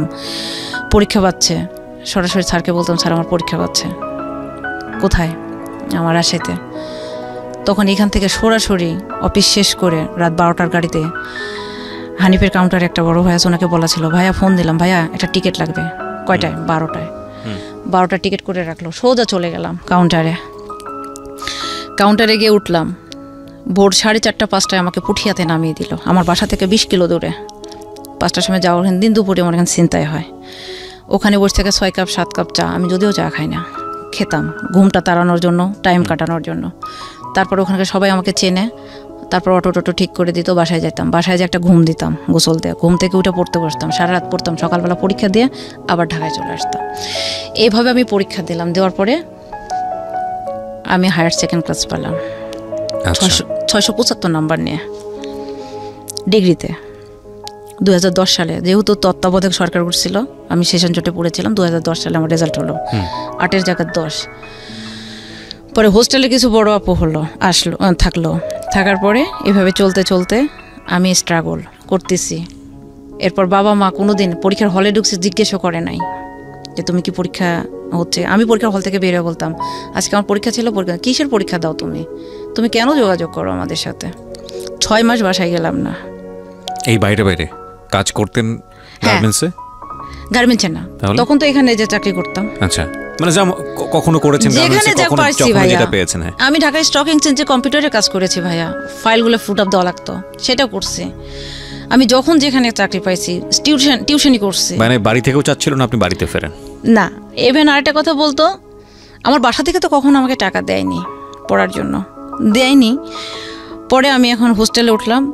এর মধ্যে 2010 সালে 11 সালের আমি একটা জব নিল। উনি এখন জার্মানিতে আছে, উনি আমাকে জার্মানিতে নিতে চাইছে, কিন্তু আমি যাব না, ওনারা প্রফেশনাল। যাই হোক, আমাকে নিতে চাইলো। আমি মিরপুরে একটা জিকু নন জিএমও ফুড কোম্পানিতে আমি চাকরি নিলাম অ্যাকাউন্টস অফিসার হিসেবে। এই লোকটা আমাকে আটকায় দিল, বিয়ে করবে আমাকে আটকায় দিল। 1 মাস জব না করতে উনি আমাকে আটকায় দিল, আজকে আপনাকে বিয়ে করা হবে, আপনি যাইতে পারবেন না। তাই আমি বলছি আল্লাহ, তখন আমি বুদ্ধি করলাম, আমি বলছি আল্লাহ এইভাবে বিয়ে হয়? চলে। ও আলটিমেটলি আপনার ব্যাকগ্রাউন্ডটা জানতো, নইলে তো এই সাহসটা পাওয়ার কথা না। হ্যাঁ, ব্যাকগ্রাউন্ড মানে আপু বলে দিয়েছে, কারণ হোস্টেলে বড় আপু যাকে মানি তাকে তো অবশ্যই অনেক কিছু বলতে হয়েছে। উনি আমাকে বিয়ে করবে, তখন আমি বললাম যে ঠিক আছে, বিয়ে যখন করবেন তাহলে এইভাবে কি বিয়ে করলে হয়, চলেন আমরা যাই। তখন আমি ব্রেন খাটালাম, আমরা সবাই মিলে 2জন মিলে যাইয়া কেনাকাটা করে ভালো করে একটা কমিউনিটি সেন্টারে বিয়ে করবো। এই বলে ওনাকে আমি একটা পাম দিলাম, দিয়ে বের হলাম। হয়ে যখন আমার মিরপুর 12 থেকে DO6 ওখান থেকে যখন বের হয়ে গাড়িটা সোজা চন্দ্রিমার সামনে আসলো, তখন আমি বলি শুয়োরের বাচ্চা তুই আমাকে বিয়ে করবি, তোর বিয়ে এখন ঢুকাবো আমি, এই বলে থাপ্পড় একটা মারি আমি চলে আসছি। পুরো অফিসের চাবি কিন্তু আমার হাতে। এর মধ্যে আমি কি করছি, উনি যেহেতু বিয়ে করতে চাইছে, এর মধ্যে আমার স্যার, ফিজিক্সের স্যার এবং আমার বাবাকে আমি পাঠিয়ে দিয়েছি রংপুরে। ওনার ব্যাকগ্রাউন্ডটা খুঁজে আসেন। উনি 2 বাচ্চার বাবা, বউ আছে, ওনার উপর মামলা হয়েছিল, উনি আর্মিতে চাকরি করতেন, ব্যাকগ্রাউন্ড সব জানে আসছে। আমি কিচ্ছু বলিনি, সব জানে, চুপচাপ আছি। পরের দিন উনি ফোন দিয়েছে, ম্যাডাম কোথায়, ফোন বন্ধ করে রাখছি, হোস্টেলে আসতে, অফিস থেকে ডাকছে, নামছি, বলুন। বলছে যে আমি যে দাঁড়া। তখন আমার ভাষাটা খুবই খারাপ, আমি খুব বিশ্রীভাবে বললাম, সব কটারে ফোন দিলাম, অফিস স্টাফকে সব কটারে নিয়ে চন্দ্রিমাতে বসলাম। বলছে এই তুই আমাকে বিয়ে করবি না, তোর ব্যাকগ্রাউন্ডটা এখন বলি সবাইকে বলার পর বলবো এই তোর বউ স্টিল নাও এখন এখানে আছে আগারকাতে, তুই গতকালকে রাত্রে কই ছিলি, শেরে বাংলা থানাতে ছিলি, পাওনাদারেরা তোকে ধরে নিয়ে জাহাজতে পড়ছে, তোর লজ্জা করে না? যাক, চাবি টাবি দিয়ে আমার মতো আমি চলে এলাম। এখানে একটা বিষয় খেয়াল রাখার মতো প্রিয় শ্রোতা, আপনি যেই ভদ্রমহিলার গল্প আজকে শুনছেন, এই ভদ্রমহিলা আমাদের সমাজের 8-10টা ভদ্রমহিলা বা 8-10টা মানুষের মতো নয়, 8-10টা মেয়ের মতো নয়। এখানে যে জিনিসটা ওনার ছোটবেলা থেকেই ছিল, আমরা সাধারণত যেটা দেখে থাকি আমাদের পুরুষতান্ত্রিক সমাজে, যে মেয়েরা অনেক বেশি অবদমিত এবং অনেকেই সেটা মুখ বন্ধ করে মেনে নিয়ে সংসার করে যাচ্ছেন কিংবা অন্য যে কোনো অবস্থায় মানিয়ে নিচ্ছেন। কিন্তু উনি ছোটবেলা থেকেই প্রতিবাদী ছিলেন, ছোটবেলা থেকেই নিজেকে মানুষ হিসেবে ট্রিট করেছেন, না পুরুষ না ছেলে না মেয়ে। এবং এই জায়গাটিতে উনি কখনো কারোর সাথে অন্যায়ভাবে কম্প্রোমাইজ করেননি। কম্প্রোমাইজ না করার ফলে ওনার ফ্যামিলিতে ওনাকে যে ধরনের মেন্টাল হ্যারাসমেন্ট, ফিজিক্যাল হ্যারাসমেন্টের মধ্য দিয়ে যেতে হয়েছে, ওনার সেই হ্যারাসমেন্টের কম্পারেটিভ অ্যানালাইসিস যদি আমরা বলি যে উনি যখন পরিবার থেকে বের হয়েছেন, সেটা কোনো অংশেই কম না। এবং এই কথাটা আমি সবসময় বলি আমার এই অনুষ্ঠানে, আমি এই ধরনের গল্প আজকে প্রথম প্রচার করছি না, এই ধরনের অন্য ডাইমেনশনের গল্প আরও এসছে। আমাদের দেশে একটা নারী না পরিবারে নিরাপদ না সমাজে নিরাপদ। সে যদি একটা প্রতিবাদী মুখ হয়, সে যদি নিজের অধিকারটা বুঝে নিতে চায়, বিভিন্নভাবে তাকে বাধার সম্মুখীন হতে হয়, ভয়ঙ্করভাবে বাধার সম্মুখীন হতে হয়। শেষ পর্যন্ত আসলে কি দাঁড়ায়? একটা মানুষ যদি প্রতিবাদী হয় নিজের জায়গাটিতে, লেখাপড়া শেখার অধিকারের জায়গাটিতে, নিজের জীবনটাকে সুন্দর করে সাজানোর অধিকারের জায়গাটিতে, ডিসিশন মেকিংয়ের জায়গাটিতে, আর্নিং করার জায়গাটিতে, শেষ পর্যন্ত মেয়েটার ভাগ্যে আসলে কি জোটে? 32 বছরের সুইটি আজকে এখানে আছেন। সুইটির জীবনের শেষ পর্যায়ে কোথায়, মানে শেষ পর্যায়ে বলবো না তো, 32 বছরের জীবনে আসলে উনি কোথায় দাঁড়িয়ে আছেন এত প্রতিবাদ করার পরে, সেটা দেখার বিষয়। অবশ্যই জীবনটা আমার, কম্প্রোমাইজ আমি তার সাথেই করব যাকে আমার ভালো লাগবে, কিংবা যেটা আমার মেন্টালি যায়। আমি অন্যের কাছে কম্প্রোমাইজ কেন করব? কিন্তু অনেকে জীবনে ভালো থাকার জন্য কম্প্রোমাইজ করেন। সে ধরনের গল্প আমরা এখানে অনেক প্রচার করেছি, কিন্তু শেষ পর্যন্ত আসলে ভালো থাকা যায় না। প্রতিবাদ করেও কি ভালো থাকা যায়? সেটাও একটা প্রশ্ন। তবে গল্পের অনেক বড় একটা লেসন আছে আজকের এই গল্পের শেষের দিকে এসে আমরা সেটা বলবো। এবং আমি বারবারই যেটা আপনাদেরকে বলেছি যে আপনারা যদি আজকে সুইটির ভিডিও ফুটেজটা দেখতে চান, সুইটি কে এই সুইটি, তাকে যদি দেখতে চান চলে আসবেন আমার ইউটিউব চ্যানেলে। আমার ইউটিউবের ঠিকানা হচ্ছে www.youtube.com/RJKibriya FM, RJKEBRIA FM চ্যানেলটি আছে কিবরিয়া আরজে নামে। ওখানে গিয়ে সাবস্ক্রাইব বাটনে অবশ্যই প্রথমে আগে সাবস্ক্রাইবে ক্লিক করেন, মানে সাবস্ক্রাইবার হন, তারপরে নোটিফিকেশন বাটন যেটা আছে বেল বাটন, ওটা অন করে নেবেন প্লিজ। আপনাদেরকে যেটা বলতে চাই, সিচুয়েশন যখন একটু কড়া, যখন মন বসে না কাজে, তখন মন ঠিক করতে মুখ দিতে পারেন কাঁচা আমের স্বাদে। Pran mister mango candy, good mood guaranteed. বুঝতেই পারছেন, আপনারা শুনছেন মিস্টার ম্যাঙ্গো ক্যান্ডি প্রেজেন্স জীবন গল্প। আমি আরজে কিবরিয়া আপনার সাথে রয়েছি। জি, তারপরে আমি ওখান থেকে চলে এলাম, জব ছেড়ে দিলাম। আপু এখন আমাকে বলতেছে তুই আসলে একটা, তুই কোথাও টিকতে পারবি না। কোন আপু এটা? মানে যে আপু হোস্টেলের আপু, যিনি আমাকে চাকরিটা দিয়েছিলেন, ওনার বাসা খুলনা টুটপাড়া, বর্তমানে জার্মানিতে আছেন। চলে এলাম, এমপির সঙ্গে আমার পরিচয় হলো, উনি তখন আমাকে একটা চাকরি দিল, কম্পিউটার টেলিফোন অপারেটর। জিএমপির সঙ্গে আপনার পরিচয় হলো, উনি মানে কার মাধ্যমে পরিচয় হলো? আপনার বাবার মাধ্যমে? বাবা না, চাচা এবং বাবার মাধ্যমে। আচ্ছা, ওকে। গেলাম, উনি আমাকে চাকরিটা দিল, আমি ইন্টারভিউ নিল, আমি ওনাকে বললাম, ওনার পরে যে লোকটা ছিল উনি ইন্টারভিউটা নিল, নেওয়ার পরে উনি আমাকে ইংলিশে প্রশ্ন করলো। তো আমি তো ইংলিশের তেমন কিছু জানি না, পরে আমি অনেকটাই করেছি, রিকভার করেছি। পরে রাজনৈতিক ক্ষেত্রে দেখা গেল যে ইলেকশনে দাঁড়ালো, আমাদের এলাকা থেকে বহুজন টাকা তুলে তুলে খায়, কিন্তু কেউ বিদ্যুতের লাইন করে দিতে পারেনি। পরে আমি আজমপুর এটা মানে ওয়াবদা না পল্লী বিদ্যুৎ, যাই হোক আমি ওনার চেয়ারম্যানের সঙ্গে আমি বসুন্ধরা সিটিতে স্কয়ার হসপিটালে ওনার সঙ্গে ওনার ছেলে অসুস্থ ছিল, আমি আর আমার বাবা দেখা করে ওনার সাথে 2,78,000 টাকা দিয়ে আমি 48টা মিটার কিনে নিয়ে যে আমি অত্র এলাকায় বিদ্যুতায়নটা করে দিয়েছি, আমি নিজে এবং আমার বাবা। এবং এটাতে আমাকে অ্যাপ্রুভ দিয়েছিলেন, ডিও লেটারটা দিয়েছিলেন এমপি। পরে আমি বিদ্যুতায়নও হলো, ওনার ভাই বিদ্যুতের ইয়ে থেকে দাঁড়ালো, ভোটে আমার বাবা দাঁড়ালো, আমার বাবা নমিনেশন পালো, ওনার ভাইটা পেলো না, যার ফলে চাকরিটা আমি করতে পারলাম না। আপনি বুঝতে পেরেছেন, চাকরিটা করতে পারলাম না, কারণ পানিতে বাস করে জলেতে বাস করে তো কুমড়ের সাথে ঝগড়া করা যাবে না। চাকরিটা ছেড়ে চলে এলাম। আসার পরে আমার চাকরি হলো নাহার প্লাজাতে। আমার স্যার ম্যাডাম হচ্ছে ম্যানেজার ছিল, উনি হচ্ছে বরিশালে, উনি শুক্রবারে অফিস করতেন, শনিবারে করতেন না। আর আমি শুক্রবারে করতাম না, শনিবারে করতাম। কিন্তু শনিবারে অফিস করার পরে উনি আমাকে, ম্যাডাম যখন থাকতো উনি আমাকে আপনি বলতেন, ম্যাডাম যখন থাকতো না উনি আমাকে তুমি বলতেন। এবং আমি যখন কম্পিউটারে কাজ করি উনি পিছন থেকে এসে আমার হাতের পড়া দিতেন, তখন আমি উঠে দাঁড়ায় বলছি, স্যার সরি, আপনি এভাবে আমার হাতের উপর হাত রাখতে পারেন না। পরে এভাবে তো আসে, ওই দিনটা চলে গেছে, আমি চলে আসছি। পরের দিনে আমি যাই দেখি গ্লাসের মধ্যে ওনারা দুজনে, বুঝতে পারছেন ভাইয়া, দেখছি যখন, তখন আমি উপরে এসে বসছি। বসার পরে উনি বলছে, কী ব্যাপার মেয়ে, তুমি কাজ করছো না? আমি বলছি, স্যার আমি কাজ করবো না, আমি চাকরিটা ছেড়ে দেবো। কেন? আমি বলছি, আপনারা নষ্টামি করতেছেন, এটা অফিস না, আমি চাকরিটা করব না। তখন আমাকে বলতেছে কি, এই মেয়ে তুমি কি বলতে চাও, চাকরি ছাড়ার একটা সিস্টেম আছে না? আমি বলছি, আপনি কোনো সিস্টেম রাখছেন? আপনার কথা ছিল আমি অ্যাকাউন্টস ডিপার্টমেন্ট দেখবো, আপনি আমাকে অ্যাকাউন্টস দেখান, আপনি আমাকে মার্কেটিং করান, আপনি আমাকে সেলস করান, আপনি আমাকে রিসিপশন করান, আমি কি মক্কেল পাইছেন? আমি চাকরি করবো না, চলে যাবো। কয় বেতন তুমি পাবো না। আমি যে বেতন আপনি 24 ঘন্টার মধ্যে দেবেন না 24 মিনিটের মধ্যে দেবেন, ডিসাইড করেন আপনি। আমি চলে গেলাম। এটা গেল আমার চাকরির সূত্র। আমি তখন আমার দুলা ভাই, আমার মেজো ভাইয়ের টাকা নিয়েছে একজন, সে টাকাটা দেয়নি, এটা নিয়ে সে গ্যাঞ্জাম করছে। এটা নিয়ে এলাকায় কিছু হিরোইনসি এবং কিছু নেতারা আছে, তারা নিয়ে গ্যাঞ্জাম বাঁধাইছে। মেজো ভাইকে পুলিশের খুঁজছে। এর মধ্যে আম্মা ফোন দিয়ে কান্নাকাটি শুরু করে দিয়েছে। 6 মাসের মধ্যে কিন্তু আমি বাসায় যাইনি, ফোন দিয়ে কান্নাকাটি করছে যে এই ঘটনা। তাই আমি বলছি যে যারা এই গ্যাঞ্জামটা বাঁধাচ্ছে তারা তো দোলা ভাইয়ের ক্লোজ। তখন আমার আবার ওই যে সুজন, একটা নাম প্রথমে বলেছিলাম আপনাকে, সুজনের শালা তো আমার নিজের যেটা তো ভাই, তো ওকে আবার আব্বুর মামা তো ফুফাতো ভাইয়ের ছেলে, ওকে তখন ফোন দিয়ে বললাম যে কে রে এই ঘটনা দেখতো। তো বলছে শুনবো না, এটা তো আমরা করতে পারবো না, আমি ভাইয়ের নাম্বারটা দিচ্ছি, সুজনকে। কার নাম্বার? তোর নাম্বার। তো সুজন ভাইয়ের সঙ্গে আমার দীর্ঘ 9 বছরের মতো দেখা নাই। আমাকে ফোন দিল, কিরে পাগলি কি হয়েছে? ওই যে বললাম সবাই আমাকে পাগলি রাখে, কিরে পাগলি কি হয়েছে? তাই আমি বলছি, ভাই এই ঘটনা, মেজো ভাইয়ের টাকা নিয়েছে, টাকাটা দেয়নি, গ্যাঞ্জাম করেছে, দেখেন তো অমুকেরা সে এই ঘটনা ঘটাইছে। কই আচ্ছা ঠিক আছে, তুই কাকিকে বল, আমি সব দেখছি। পরে ফোন দিয়ে বললো যে সব ঝামেলা মিটে গেছে, টেনশন করতে নিষেধ কর। তুই কি করিস রে? তা বলছি, ভাই ঢাকা থাকি। কি করিস? চাকরি করি। তুই কয় টাকা স্যালারি দেয়? এই সেই। বলছে, এই তুই তোর কাগজপাতি পাঠায় দিস তো, বায়োডাটা সহ। আমি আচ্ছা। এই হলো প্রথম একদিন কথা। পরে একদিন আমি অফিসে আসি, ফোন দিয়ে বলছে, কিরে কোথায়? আমি অফিসে। তো আমি কোথায় ভাই আপনি? তো বলছে যে আমি এই তো টাঙ্গাইলে। তো বলছি, ভাই ঢাকায় আসেন, দেখা করে যান। তো বলছে, না রে বোন, যাইতে পারবো না, শেষ। তৃতীয় একদিন বলছে, কে রে তুই রাজশাহীতে আসিস না?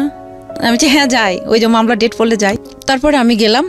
তো বলছে, কই থাকিস? আমি ওখানে যাই, সকালবেলা যা নামি, কেস যায় আঙ্কেলের মেয়ের কাছে ঘুমাই, তারপরে বেলা হয় আঙ্কেলের, আমি কোর্টে যাই, কোর্টের কাজ শেষ করে আমি আবার আঙ্কেলের বাসা থেকে ব্যাগট্যাগ নিয়ে আমি সোজা ঢাকায় চলে আসি। কেন? আরে আমি তোর দোলা ভাই এখানে থাকে, এই সেই। তাই বলছি, না ভাই, আপনারা বড় লোক মানুষ, আর আপনার চরিত্র ভালো না। আসলে ওনার চরিত্রটা ভালো না। তো আমি বলছি যে, তখন আমি বলতেছি যে কাকের মাংস কাক খায় না, তুই তো আমার নিজের রক্ত। আমি বলছি, ভাই কাকও কাকের মাংস খায় যখন ক্ষুধায় পড়ে, অতএব আমি আপনাদের সামনে যাব না।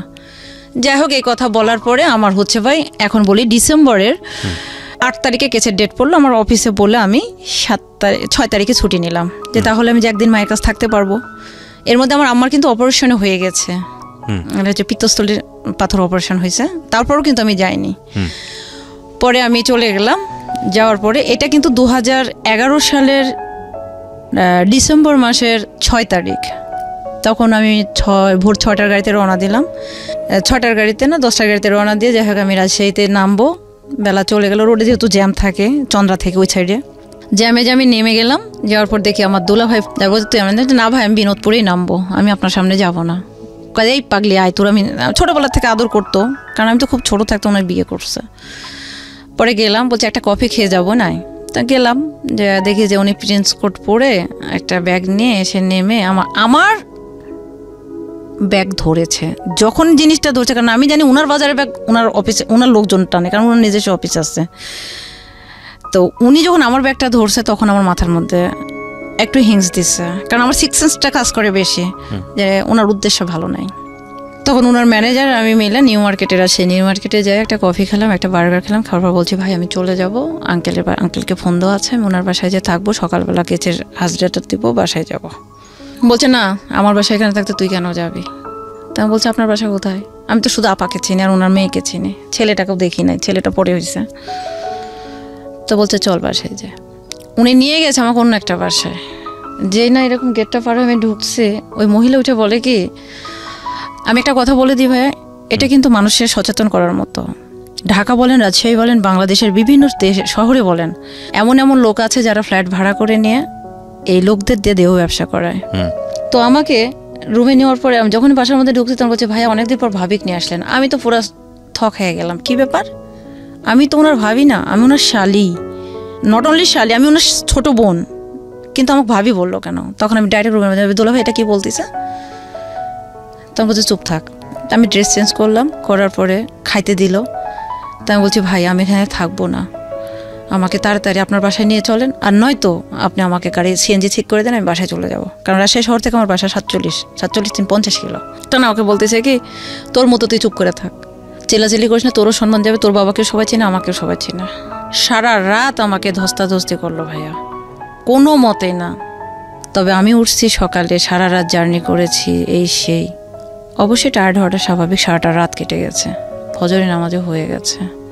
উনি আমাকে জোর করে, যাই হোক বুঝতে পারলেন, ইট ওয়াজ রেপ। হ্যাঁ আমাকে রেপ করলো। পরে আমি এখন ওনাকে বললাম যে দুলা ভাই আপনি কাজটা কিন্তু ঠিক করলেন না।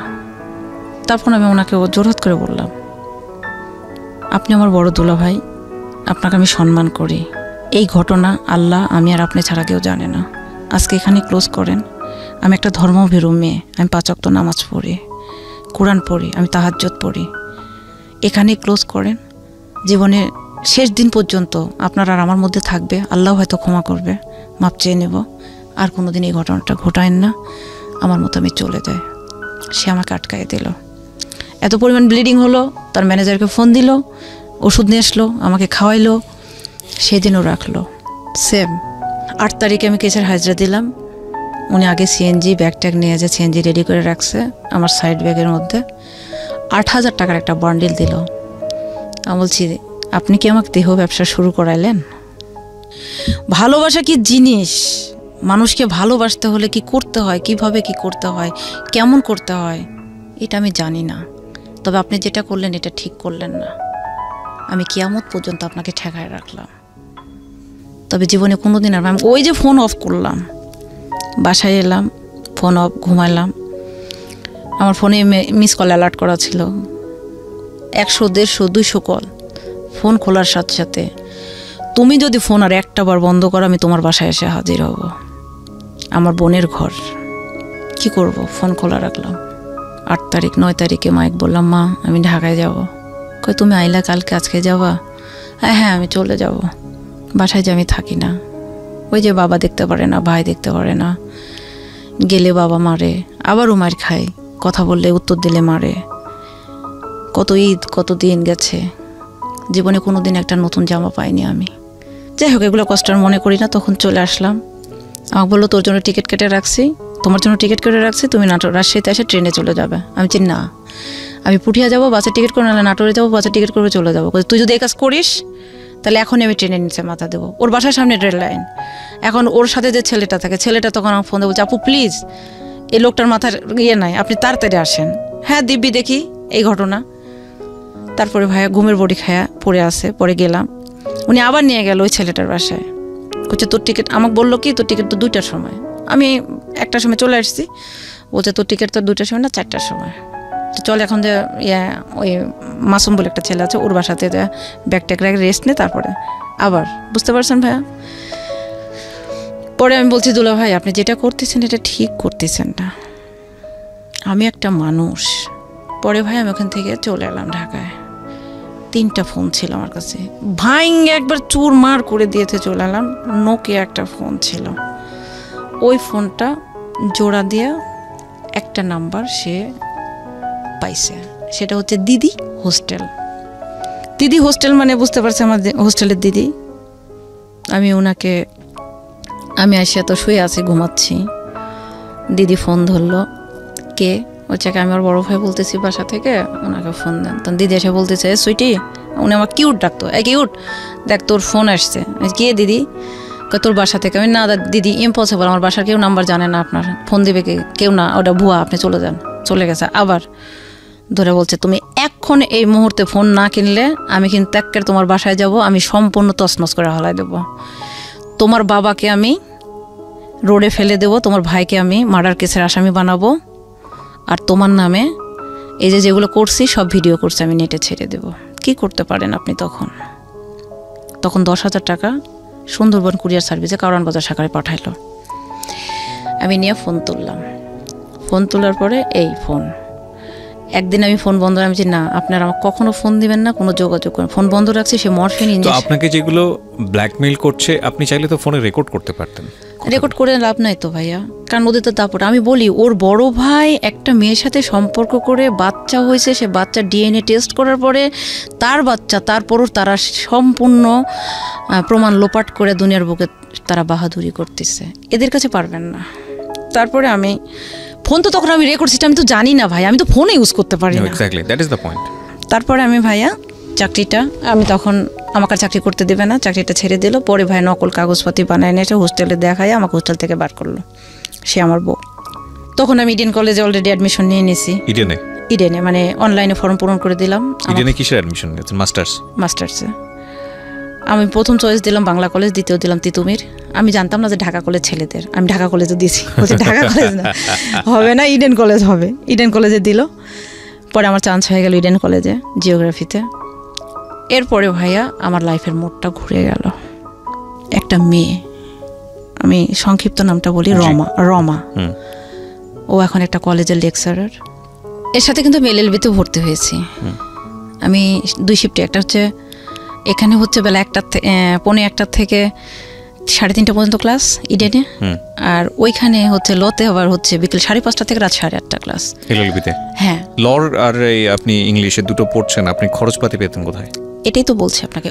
আচ্ছা, ওই যে ও বললো খরচ, মানে ও তো টোটালি এখন আমাকে বউ বানাইলো, মানে কাগজপাতি এও নকল বানাইলো। এতে ফ্যামিলিতে সমস্যা হচ্ছে না, কারণ ওর তো বউ ছিল, বাচ্চা ছিল। ওরা তো কেউ জানেই না, আমি তো আমার ফ্যামিলিকে জানি না। আজকে 9 বছর যাবত এই জিনিসটা আমার কলেজের মধ্যে পৌঁছে যাচ্ছে, শুধু আমি ছাড়া কেউ জানে না। ফর দ্য ফার্স্ট টাইম আপনি রেডিওতে এটা কনফেস করছেন? হ্যাঁ, আমি বলছি।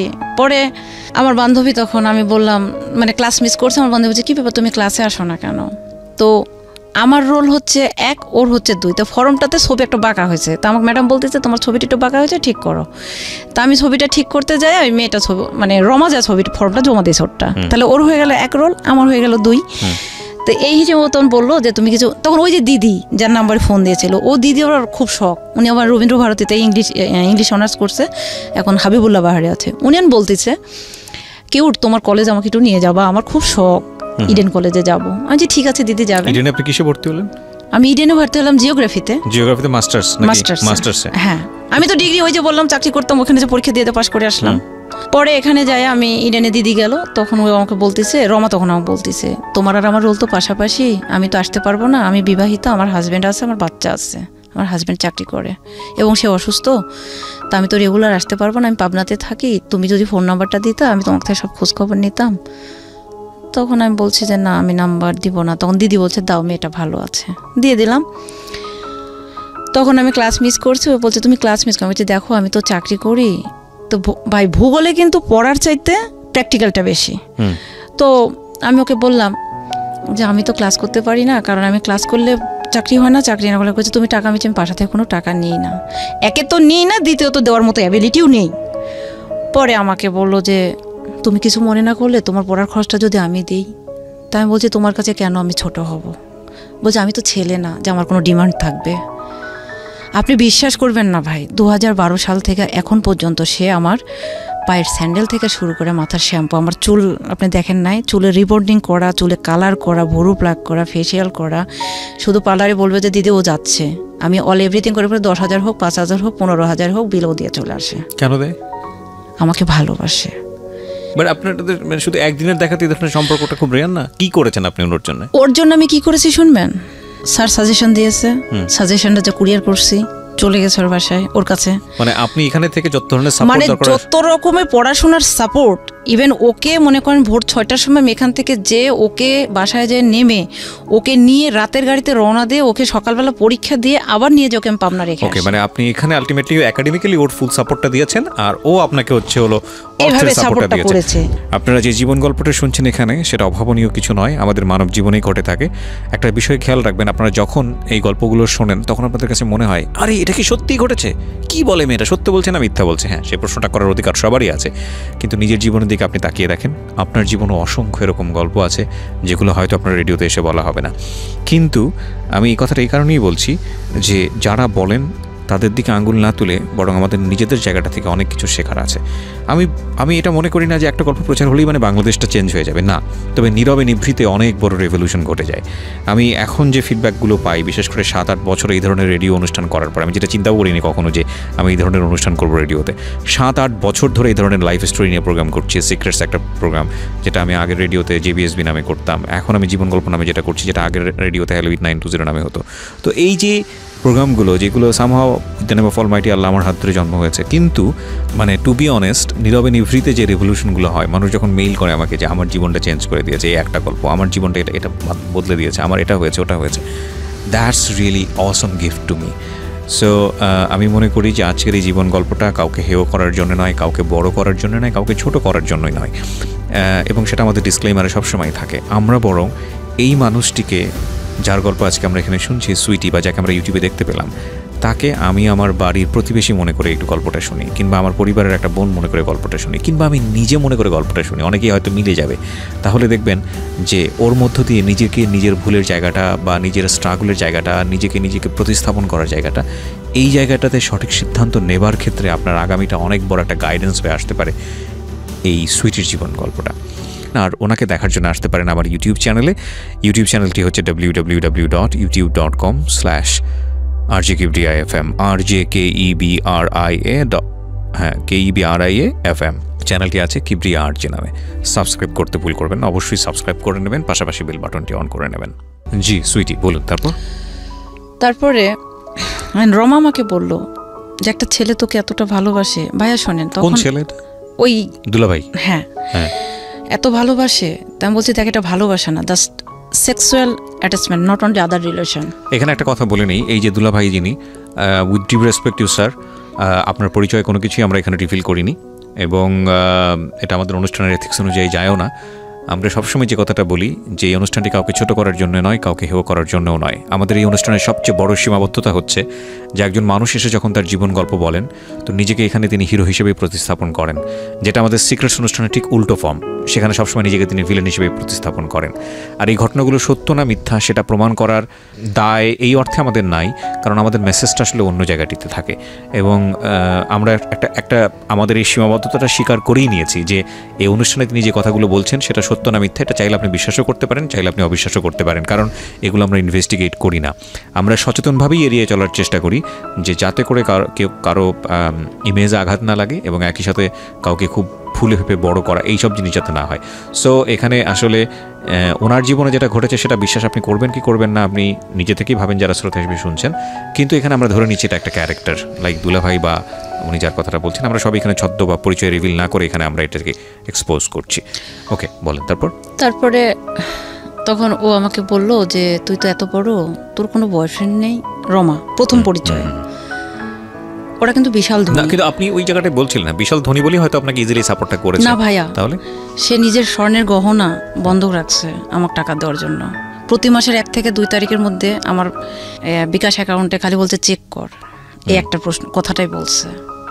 তো সোজন এখন ঘটনা হলো, রমাটা তখন আমি ভর্তি হলাম 2011 সালের সেপ্টেম্বর মাসের সরি জুলাই মাসের 27 তারিখে জি ইডেনে দুজনে ভর্তি হলাম। হওয়ার পরে ও দিদি আর আমি ওর বাবার গাড়ি নিয়ে আসলো, আমরা ওদের বাসায় গেলাম, ওর সাথে আমার পরিচয় হয়ে গেল। এভাবে যেহেতু ওর বাসায় গেলাম সব কিছু পরিচয় হলো। তারপর ও আমাকে বলতেছে তোকে একটা ছেলে ভালোবাসে এরকম। তবে আমি তো কাউকে ভালোবাসি না, বিশ্বাস করবেন না ভাইয়া, স্টিল নাও আমি কাউকে ভালোবাসি এই কথাটা আমি বলতে পারি না।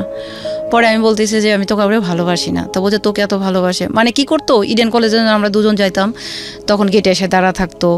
ধরেন ভোর 5টায় রাজশাহী থেকে ট্রেন ছাড়ে রাত 11:20, সে ট্রেন এসে নামে 5টায়, তখন সে কমলাপুর নেমে এই ফার্ম গেটে এসে আমার হোস্টেলের সামনে ঘন্টার পর ঘন্টা, ধরেন ভোর 5টা থেকে বেলা 11টা-12টা পর্যন্ত আমি ফোন বন্ধ করে ঘুমাতাম, জায়গায় থাকে দাঁড়ায় থাকে এই সেই।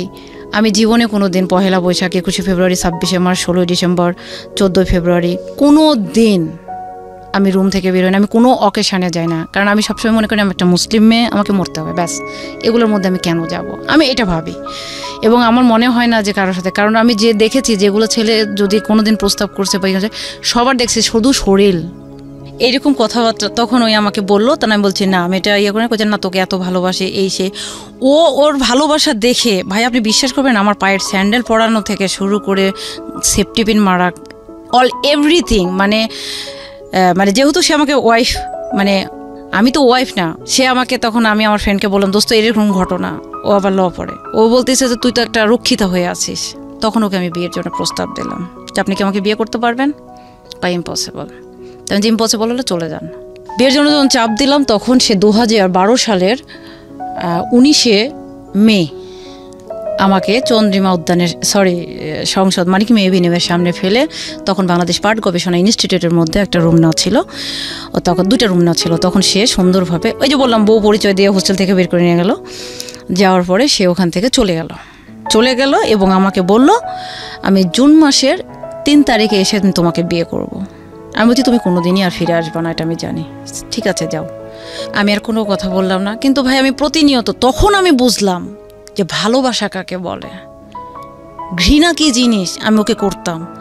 কিন্তু ওর প্রতিনিয়ত আমার প্রতি কেয়ার, ভালো লাগা, ভালোবাসা, আমার প্রতি আমার মানে না চাইতে অনেক কিছু, এই যে জিনিসগুলা একটার পর একটা। ভাই আজকে কি পাঠাচ্ছে কম্বল, কালকে কি পাঠাচ্ছে ব্লেজার, পরশু কি পাঠাচ্ছে ফোন, তারপরে কি পারফিউম, প্যাকেটের পর প্যাকেট। আমি আর হোস্টেলে রাখার জায়গা নাই। পরে তো বাসা নিলাম, সে বাসাতে গেলাম, বাসায় থাকলাম। পরে তো চলে গেল ঢাকা থেকে, সে সিএনজি নিয়ে রাজশাহীতে চলে গেল। তার ভালোবাসাটা কোথায় গেল? যাক, চলে যাক। এর মধ্যে আমি কনসেপ্ট করলাম, কি করব, বাবাকেও বলতে পারবো না, মাকেও বলতে পারবো না, ভাইকেও বলতে পারবো না। মানে এই লোক দ্বারা এই ঘটনা ঘটলো। হ্যাঁ, তখন আমি হোস্টেলের ওই আপুকে বললাম, ওনাকে সাহায্য নিয়ে আমি ঢাকা মেডিকেলে যাইয়া, কারণ সে তো আমার ফোনই ধরে না, আমি অ্যাবর্শন করলাম, করে চলে এলাম। এদিকে হোস্টেল ছুটি, নভেম্বর মাস, এটা আগের ঘটনা। পরে মানে ছুটি হয়ে গেল, চলে গেলাম বাসায়। পরে ওই আমাকে রেখে তো চলে গেল মে মাসে। পরে ওকে বললাম যে আমার এই সমস্যা, আসলো না, ফোন দেয়, খোঁজ নেয় না, টাকা। তখন আমার ব্যাক পেইন, এদিকে আমার মাস্টার্স ফার্স্ট ইয়ার পরীক্ষা, যেহেতু প্রিভিয়াস আমি ফার্স্ট ইয়ার পরীক্ষা, আমি যে বসে 4 ঘন্টা পরীক্ষা দেব সে অ্যাবিলিটি আমার নেই, মাজা। তখন বাসা ছেড়ে দিলাম, কারণ 11,000 টাকা বাসা চালানোর মতো তো আমার কোনো অ্যাবিলিটি নাই। সে আমাকে বললো যে আমি মারা গেলেও আমার অ্যাকাউন্ট থেকে প্রতি মাস তোমার অ্যাকাউন্টে ডাচ বাংলা, ইসলামী ব্যাংক, 2টা ব্যাংকে সে আমার অ্যাকাউন্ট করে দিল। নমিনি সে, যে তোমার ইসলামী ব্যাংকে 10,000 টাকা প্রতি মাস ঢুকবে, যেটা তোমার পড়াশোনার খরচ। বাট না, 1টি টাকাও আমার ফোনে ঢুকে নাই, আমার অ্যাকাউন্টে ঢুকে নাই, চলে গেল। আমি এরকম একটা সিচুয়েশনে পড়লাম, বাসা ছেড়ে দিলাম। দেওয়ার পরে সে আবার আমাকে ফোন দিয়ে বললো যে হোস্টেলে সিট নাও, বলে তুমি রাজশাহীতে আসো। আমি পিক আপ ভাড়া করে নিয়ে খাট, হোয়াইট ড্রপ, ফ্রিজ তুলে নিয়ে ঈদের পরের দিন আমি চলে গেলাম ঢাকা। আমি ঈদ করলাম ঢাকায়। এগুলো কিন্তু কিচ্ছু আমার পরিবার জানে না। মাঝে আমি হসপিটালে ভর্তি, স্যালাইন চলতেছে, মা ফোন দিছে, মা আমাকে বলে কেমন আছো, ভালো আছি। চলে গেলাম, জিনিসপাতি নিয়ে যা রাজশাহীতে একটা বাসা দেখলাম, 3,000 টাকা ভাড়া, সুন্দর সব জিনিসপাতি গুছাই নিলাম। কিন্তু তার কোনো খোঁজ নেই। আমি বললাম এইভাবে কিভাবে চলে? কয় তোমার কোনো দায় আমার নাই। বাধ্য হয়ে আমি আবার বাসা ছাড়লাম, জিনিসপাতি নিয়ে যা বাসায় রেখে। এদিকে সে এলাকায় চাওয়ার করে দিল, যে মানে প্রচার করে দিল যে অমুকের মেয়ের সাথে আমার বিয়ে হয়েছে, মানে আমি যেন অন্য কারো কাছে যেতে না পারি, আমি যেন অন্য কারো কাছে বিয়ে বসতে না পারি। মানে আমাকে এমনভাবেই এলাকায় নেগলেক্ট করলো, সবাই জানে আমি ডায়মন্ড, আমাকে এক বাক্যত্র এলাকার লোক বলে ডায়মন্ড। যেখানে ক্লাস 8 একটা মেয়ে পার হতে পারে না, সেখান থেকে আমি এই পর্যন্ত চলে আসছি, গবরে পদ্ম ফুল, সবার একটাই কথা। তখন সবাই রি সিসি, মানে মুখ দেখাবো কি করে। এবং তার ফ্যামিলি এসে আমার পরিবারের উপর চাপ দিচ্ছে। বাবা আমাকে ফোন দিয়ে জিজ্ঞেস করলো ঘটনা কি। আমি বলছি আপনার কে হয়? সে জামাই। তাহলে আমার কে হয়? দুলাভাই। তাহলে সে আমার দুলাভাই। মানে টোটালি আমি সাইলেন্ট হয়ে গেলাম। আমাকে তখন এভাবে চলতে চলতে তার পারতেছি না, তখন হোস্টেলে সিট নিলাম মোহাম্মদপুরে। সুন্দর একটা রুম, মানে ফার্স্ট ক্লাস একটা রুম, 5,000 টাকা থাকা খাওয়া। 2 মাসের ভাড়া দিয়ে বললো কি আমার এইডস হয়েছে, আমার কিডনিতে সমস্যা হয়েছে, সম্ভবত ক্যান্সারও হয়েছে, আমি ইন্ডিয়াতে যাচ্ছি, আমি তোমার হোস্টেল ভাড়া দিতে পারবো না। 2 মাস দেওয়ার পরে কিন্তু আমি ওকে প্রথম থেকে স্বামী মানতাম। যেদিন থেকে ওর সাথে আমার আমাকে বউ বলেছিল, মানে কাগজপাতি বানানো এসেছিল, ভালোবাসতে বাসা শুরু করলাম, আমি ওকে স্বামী মানতাম। পরে আমি ওকে বললাম ঠিক আছে তুমি চিকিৎসা করে আসো, কিচ্ছু না, সব ভুয়া, সে আরেকটা বিয়ে করছে। আমার বোন কিন্তু আছে, বিয়ে করলো, আমি জানতে পারলাম। তখন ওই মেয়েটা আমাকে বারবার ফোন দেয় যে তোর সাথে ওর সম্পর্ক কি। আমি টোটাল সাইলেন্ট, আমি টোটালি ক্লোজ, কারণ আমি জানি যে ওর সাথে ও ইনভলভ। এখন আমি এগুলো কেন বলে নিজেকে ছোট করতে যাব? আমি কিছুই বললাম, কারণ এই জিনিসটা শুধু আমার হোস্টেলে 2-3টা মেয়ে, আমি আর সেই ব্যক্তি ছাড়া তোর কেউ জানে না। তাহলে কেন আমি এটাকে মানুষের কাছে বলে আর নিজেকে ছোট করব? করলাম না, চলে গেল। তখন আমি তখন ওই যে আমি যে বাসাটা ভাড়া নিয়েছিলাম, পাশের বাসাতে একটা আন্টি ছিল, উনি তখন আমাকে বললো যে তুমি যে ভাড়াটা দিয়ে তুমি হোটেলে থাকো, সেই ভাড়াটা দিয়ে তুমি আমার বাসাতে থাকতে পারো। উনি খুব নামাজি, আল্লাহর কাছে লাখ লাখ শুক্রিয়া যে ওনার মতো একটা মানুষের পাল্লায় পড়ে আমি হয়তো অনেকটাই চেঞ্জ। ওনার বাসায় যাওয়ার পর হলো কি ভাইয়া, ওনার 5টা সন্তান, 3টা ছেলে 2টা মেয়ে। আমাকে উনি বড় সন্তানের পরিচয় দিল। আমি এই 2 হাতে, কারণ আমি তো কোনো টাকা দিতে পারি না, কারণ আমার তো টাকার কোনো সোর্স নাই, কারণ ও আমাকে টাকা দেয় না। আর রোমানা কিন্তু তখন আমার খরচ দিতে লাগেনি, মানে রমা খরচ দিতে লাগেনি, জাস্ট স্কুলে কলেজে আসতো, যদিও পরীক্ষা টরীক্ষা আসতো, হয়তো একটা 3 পিস কিনে দিল, কিছু কসমেটিক্স কিনে দিল, এইরকম। কিন্তু টোটালি যে আমার একটা কস্ট বেয়ার করবে এরকম কিন্তু না। পরে আমি ওনার বাসাতে থাকা খাওয়াতে কি করলাম, কোনো টাকা দিতে পারলাম না। ওনারা অনেক টাকা পয়সা আছে, কিন্তু ওনারা খুব টিউশনি করতাম, ওনার বাসায় এসে থাকতাম। ওনার শাশুড়ি ছিল, মানে আঙ্কেলের মা ছিল 105 বছরের একটা বয়স্ক মহিলা, স্ট্রোক করা। ওনার গায়ে পোকা দিত, ওই পোকার মধ্যে আমি শুয়ে থাকতাম। এবং উনি যখন এভাবে থু থু করে ফেলতো, খাবারের মধ্যে পড়তো, খাইতে বসলে চুল পড়তো, একটা খাটে এভাবে ঘুমাইতাম। এই যে গরমের দিন ফ্যান চালালে বিল উঠবে, ফ্যান চলতো না, ফ্যান ছাড়া শুয়ে থাকা লাগতো। এখানে আবার জানালা দেখ কিছু ছেলে পেলে উকি মারতো, একদিন যে ইচ্ছা মতো পিটাইলাম আমি। ওই যে জানালা দিয়ে গুতা টুতা দিতেও পড়ে যায় না। এখানে থাকলাম, থাকতে থাকতে এতটাই মানে ওনার আবার একটা মেজো ছেলে ছিল, ক্লাস 8-এর ছেলে, যে ফিজিক্যালি আমার সাথে মানে কেমন যেন একটা, বুঝেন নাই, মানে অ্যাটিটিউড করতো, যেটা আপনি তো বুঝতেন, মানে ল্যাঙ্গুয়েজটা বোঝাটা খুব সহজ। হ্যাঁ, আমি শুয়ে আছি, ধরেন আমার ঠিক আছে, আমি এক লেপের মধ্যে 4 জন বাঁধা, আমি যাচ্ছি না, বাট আমি বুঝতেন যে এরকম একটা। হ্যাঁ, তারপর ওই ছেলেটাকে না আমি রাগ করে মারছি। এই যে দেখেন ভাই, আমার এই দাঁতটা কালো, এই একটা দাঁত, ওই ছেলের সাথে মারামারির কারণে কিন্তু আমার এই দাঁত 2টা নষ্ট হয়ে গেছে। তারপরও কিন্তু দেখেন, এখানেও আমি সেক্সুয়াল হ্যারাসমেন্টের শিকার হলাম। পরে চলে গেলাম আমার বাড়ি। আলি শুধু একটা কথা বলে, হ্যাঁ, আমি আপনাকে এবার কিছু কোশ্চেন করি। আমি জানি আপনার এই গল্পটা শেষ হবার নয়, সারা রাত পার হয়ে যাবে, কারণ আপনার জীবনে এত বেশি অভিজ্ঞতা। আপনি যে অবস্থায় আছেন, আমি একটা জিনিস বুঝেছি আপনার পুরো গল্প শুনে, আপনার এত বেশি সাফারের কারণ, বা যদি ভোগান্তি বলি আমি শব্দটাকে, তার অন্যতম উদাহরণ হচ্ছে যে নো কম্প্রোমাইজ মেন্টালিটি। কখনো আপনি কারোর সাথে কখনো কম্প্রোমাইজ করেননি, এবং সেটার জন্য আপনাকে ভয়ানক রকমভাবে মেন্টাল চাপ থেকে শুরু করে শারীরিক ধকল, আমি ছুরির নিচে পড়েছিলাম ভাইয়া। হ্যাঁ, আমি জানি আপনার গল্প যদি আমি ইন ডিটেলে যাই আরও ভয়ঙ্কর হবে। তো এইগুলা করে আপনি 32 বছরের জীবনে আজকে যে জায়গাটায় দাঁড়িয়ে আছেন, এটা ভালো হয়েছে না মন্দ হয়েছে, আপনি আমাকে সেটা আগে বলেন। আমার সবচেয়ে বড় ভুল হয়েছে আমি মনে করি, আমি প্রত্যেকটা বাংলাদেশের যতগুলো বা বিশ্বের যত লোকে শুনতেছে সবাইকে বলবো যে আমার মতো এরকম গরিব ফ্যামিলি থেকে যেন এত শিক্ষিত কেউ না হয়। কেন বলছেন আপনি এই কথাটা? এই কারণে যে আজকে আমার যোগ্য একটা ছেলে আমি পাচ্ছি না, যাকে আমার হাজব্যান্ড বর্তমানে যে রানিং, যাকে আমি হাজব্যান্ড বলতে হয়, সে আমার 12 লক্ষ টাকা নিয়ে রাখছে, আমাকে দিচ্ছে না টাকাটা। চাইতে গেলেই প্রচণ্ড গ্যাঞ্জাম। সে আমাকে কখনো মারে না, বকে না। সে হাজবেন্ড বলতে কি ওই লোকটাই? ওই লোকটাই।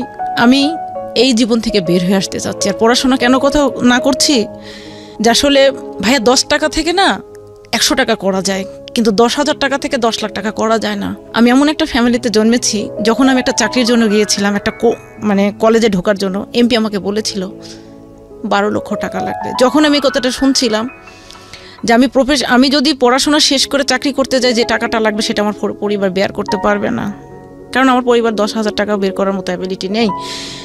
সেই জায়গা থেকে আমি কিভাবে এত টাকা দেয়, আমি তখন চিন্তা করলাম যে আমি লটাতে যদি আমি কমপ্লিট করতে পারি, তাহলে আমি একটা লাইসেন্স পেলে আমি স্বাধীন পেশা করব, এতে আমার মা আমার পরিবারকে আমি সাপোর্ট দিতে পারবো।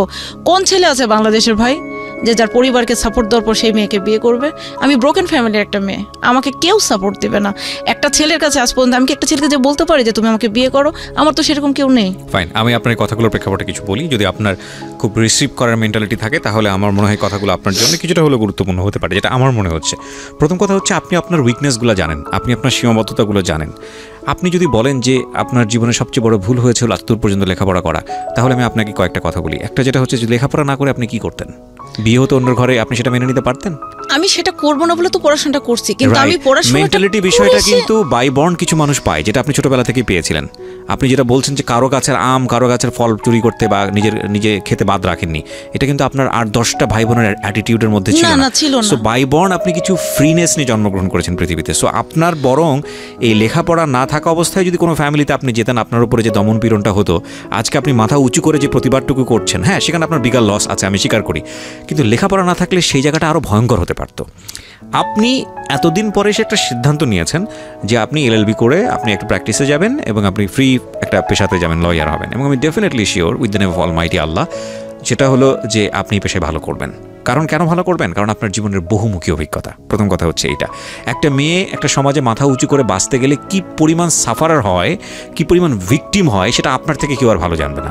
সুতরাং কোনো একটা মেয়ে যদি আপনার কাছে আসে, আপনি তাকে যে মন থেকে যে সাপোর্টটা করবেন, সেটা 8-10টা উকিল যারা খুব নর্মাল লাইফ লিড করে তাদের দ্বারা সেটা তার চেয়ে বরং বেটার হবে। আমি বরং এটাই বলি। আমি একটু ইন্টারফেয়ার করতে পারি? শিওর।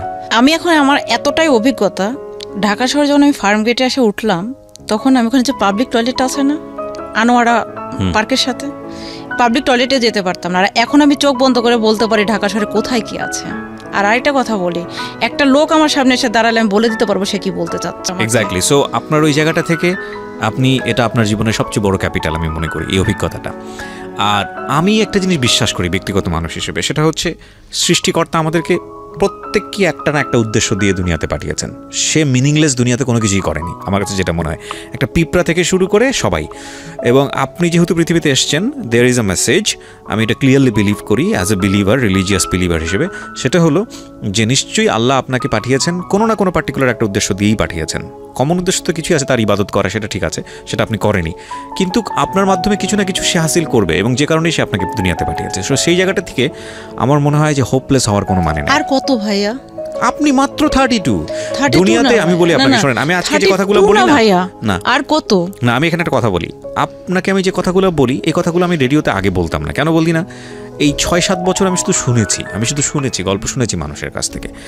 এবং আমার কাছে যেটা মনে হয়েছে, অ্যাট দ্য এন্ডে এসে আমার কিছু বলা উচিত। এই কারণে বলা উচিত যে কোনো মানুষের অভিজ্ঞতায় কোনো মানুষের চেয়ে কম না বেশিও না। কারণ আমি আমার জীবনে যেটা ফেস করি সেটা কোনো অংশে আপনার চেয়ে কম না, বা আপনি আপনার জীবনে যেটা ফেস করছেন সেটা কোনো অংশে আমার চেয়ে কম না।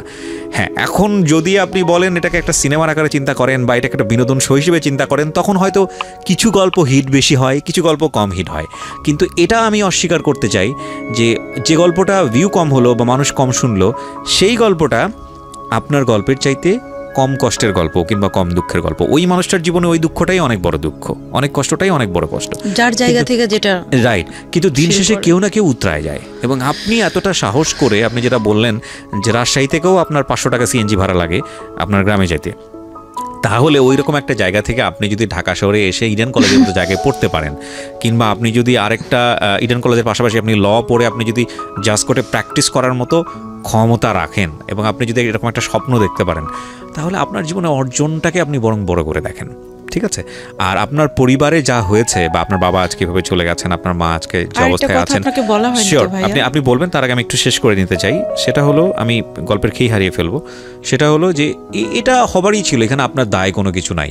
কারণ আপনি যেভাবে দেখেছেন আপনার পরিবারটাকে বা আপনার বাবাকে বা তার দাদা, যে গল্পগুলো আপনি বলেছেন, এটা খুবই মানে কমন একটা ব্যাপার ছিল যে না এরকমই হবে ভবিষ্যৎ।